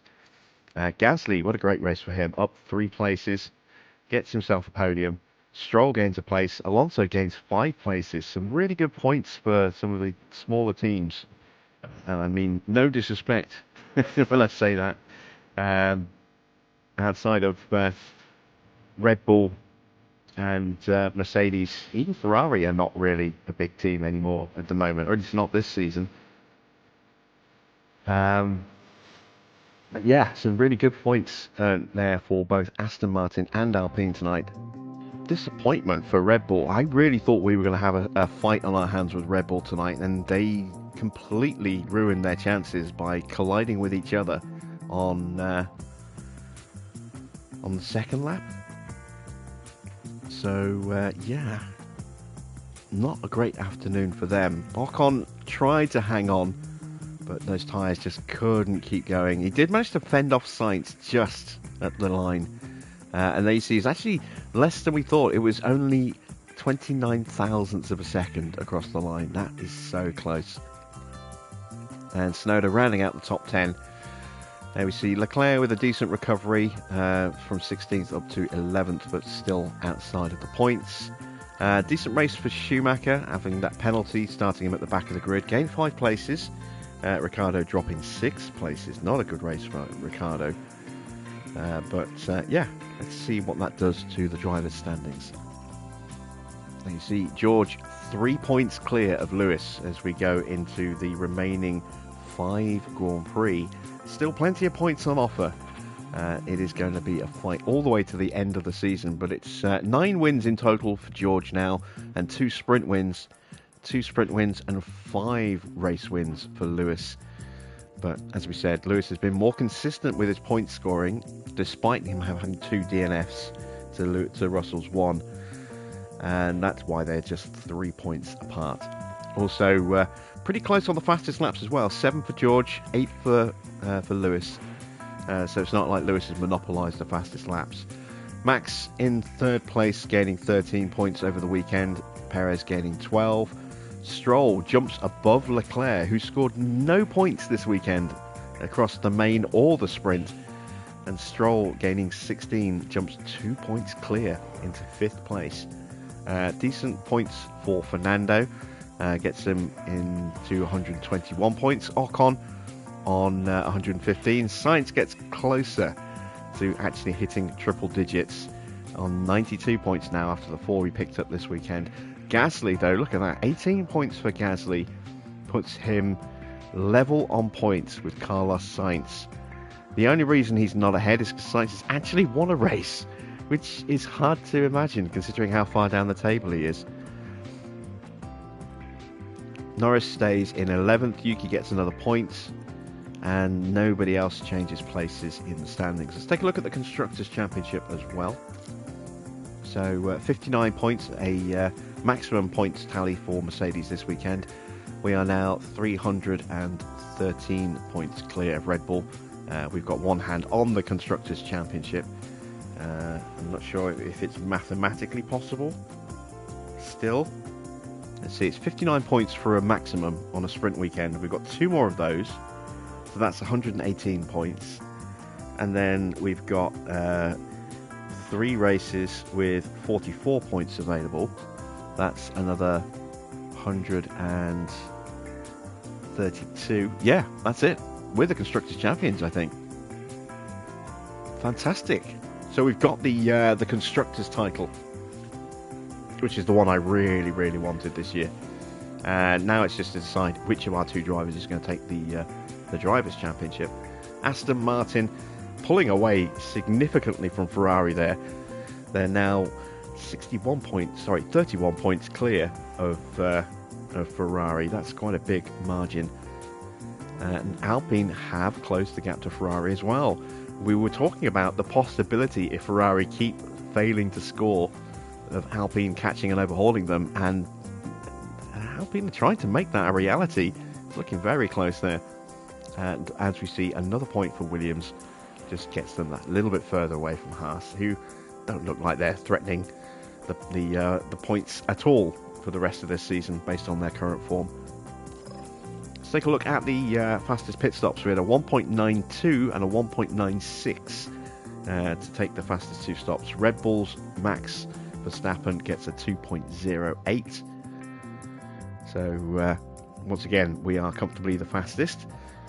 But let's see how the other teams did. So Red Bull 3rd and 5th, Ferrari 4th and 6th, Alpine 7th and 9th. McLaren get one car in there, and so did Aston Martin. But that's what it looks like in the table. McLaren not scoring much, so they are starting to come under a bit of pressure from Ferrari. Alpine not close enough really to challenge Ferrari. Aston Martin, they gain an extra point over AlphaTauri, who again aren't looking like they're going to challenge the points at all. So it is going to be a fight, I think, between Mercedes and Ferrari for 4th and 3rd. We'll see how that goes as the season progresses. There are the stops in terms of time. You can see we had a 2.02 and a 2.02 as well. So we had the 4 fastest stops of the weekend. Very nice. So 7 successful overtakes, 4 failed for George, 3 failed and 3 successful defences. Let's have a look at Lewis. 2 successful overtakes, no failed overtakes. 5 successful defences and only 2 failed. Pretty tidy weekend for Lewis. And we did not get any experience for Teo this weekend because it was a sprint. He will not be getting any experience next weekend because COTA is also a sprint. So we won't see Teo again until we get to Mexico. Looking at the payouts, we paid out 500 grand for Lewis for winning the race and 25k for a top 3 finish for George. But we did get our qualifying streak done. That gave us another 3 mil. So we come out with 7.7 mil at the end of the weekend. Which is definitely useful considering we are in trouble with the cost cap. Alright, chassis research is complete. That's the side pods done. And the suspension done. Let's have a look at our inbox.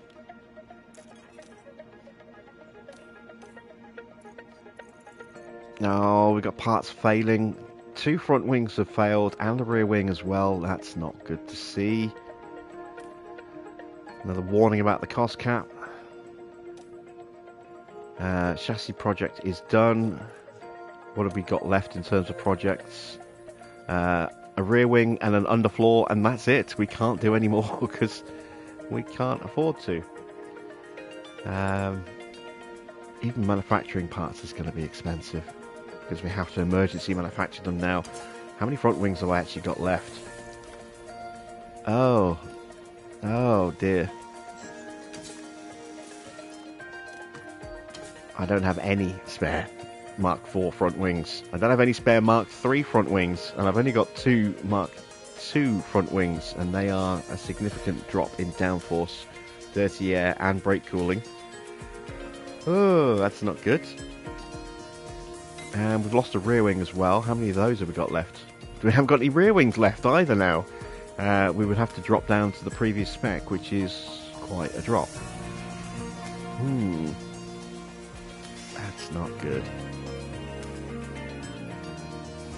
Right, 11 days to go to the next Grand Prix. Let's have a look.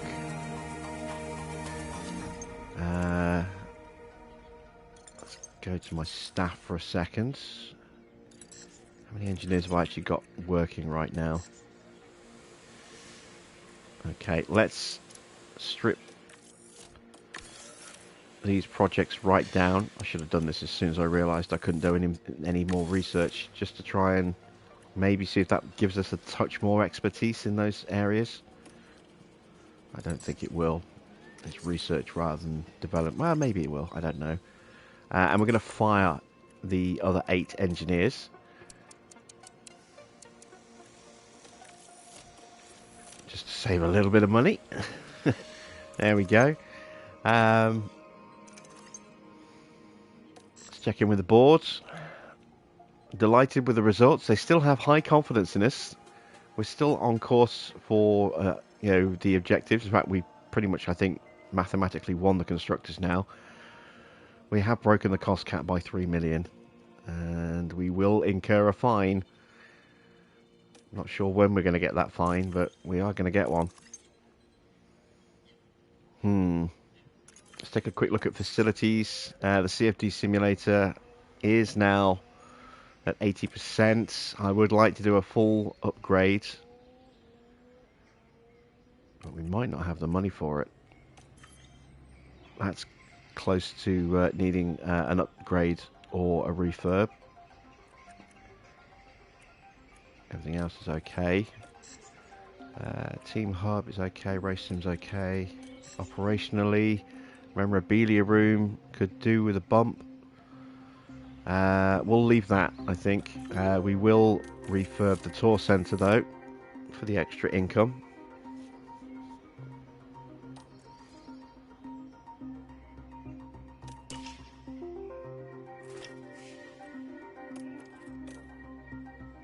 Okay.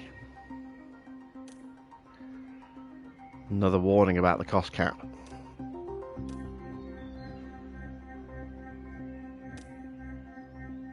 Board still has high confidence in this. Right, driver development update. Are we going to see another drop in Hamilton's stats? Yes, we are. But he has gained some accuracy, so it's not all bad. But his cornering has gone down to 94. His braking's gone down by 2 points. His control's gone down by 2 points. His smoothness goes down by 2 points. He loses a point in overtaking and defending. Lewis is really starting to decline quite quickly now. George gains a point in control and a point in overtaking as well. Let's take a look at Teo. Teo gets 2 points in smoothness and 2 in overtaking. He's turning into a nicely rounded driver. He's going to have a good couple of seasons at Mercedes, I think. Let's do our pit crew. Let's do the September in Formula 1 email first. Williams have upgraded their wind tunnel. Interesting. And Alfa Romeo complaining that they're worse off than they thought they were going to be. They're not worse off than I thought they were going to be. They're about exactly where I thought they were going to be. Right.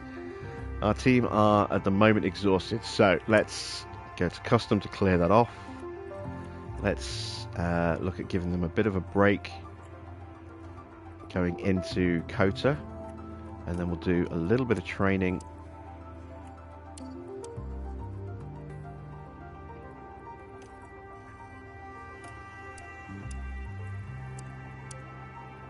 Before Mexico, and then a little bit of training before Brazil, and then we'll just do, let's see, a little bit of car building maybe. No, I think that might be it actually. I might just give them a real break. That's going to put us to 26% fatigue. That'll be 32. We'll go with that. We've been gradually bringing down their fatigue over the last couple of months, while also still trying to reduce mistakes.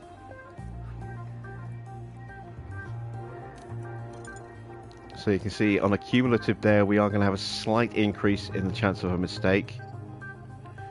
I'm actually going to take that session off entirely, I think. There we go. So just the 3 days of training, that's it. But that will give them a nice little bit of a breather, bring their cumulative fatigue down to 39%. They will have a little improvement in their chance of a mistake, a slight improvement in pit stop time. But yeah, stats are going to degrade a little bit, unfortunately. But yeah, we're chasing time with the pit crew because it's important. In fact, we're pretty quick actually. Maybe I could just go pit training instead. No, we'll have one more month of rest and a little bit of speed training, and then we'll start focusing back on stat work again, I think, and car building. Once we start getting these 1.9s on a consistent basis, then we'll look to improve the stats a bit more. Right, let's confirm those changes. Just 3 days of training.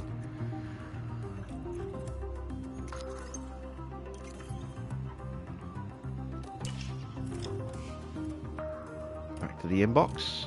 We got a fine. We have officially been fined for breaking the cost cap. To provide some further details, the size of the fine is based on how far over the cost cap a team goes.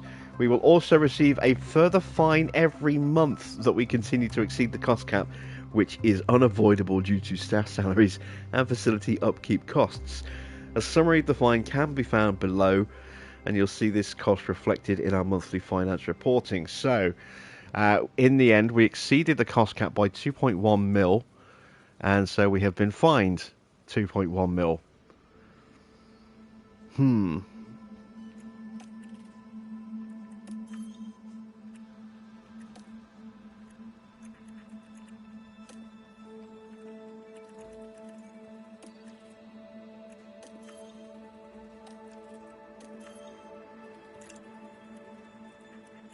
Just looking to see if I can see where that's going to show up.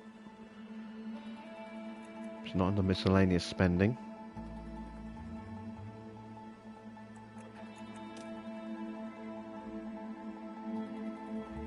Emergency purchases, 27.6 million. Ugh.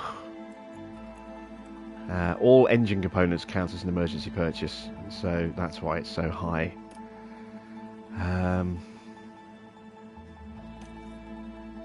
Yeah, that's not great, is it? Alright.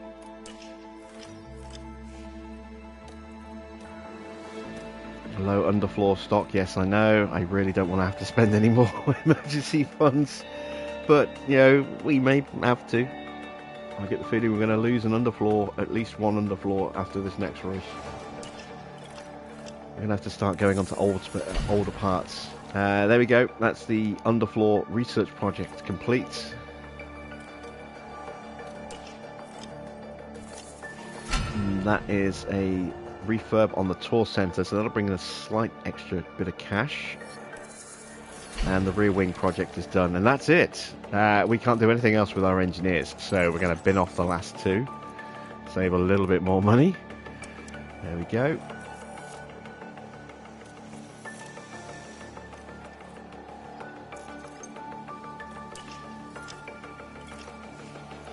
I have to remember to hire them all back on the last day of the season. And that's it. That is as far as we can go for tonight. We have reached the end of the stream. So, a very comfortable race result in the end, but that's only because Red Bull self-destructed. I think it will be tougher at this next circuit, and I'm pretty sure Max is going to take a new engine at some point soon, which is going to make him mighty fast. And he is going to interject himself into the battle between our two drivers and could really start shaking things up in terms of points available for the remaining races.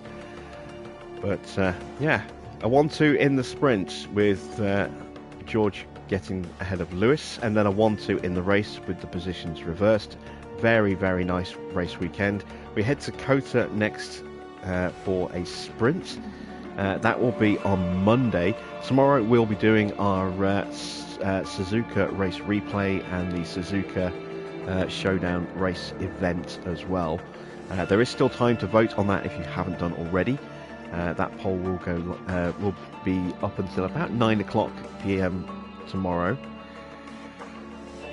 So if you haven't cast your vote yet, then please do go ahead and do that. You've got 3 teams to choose from as to who we'll be using in the race replay. You can choose from Alpine, Aston Martin or Ferrari. You can find that, as I say, on the community tab of my YouTube page. And you've got, let's see, about 19 and a half hours left until that poll is ended. No, 20 and a half hours. I can't count. So that's how long is left. I will see you all tomorrow for the race replay. Until then, that's it from me. Thanks for watching. I am Jim Bob, and I'll be back with some more F1 Manager very soon.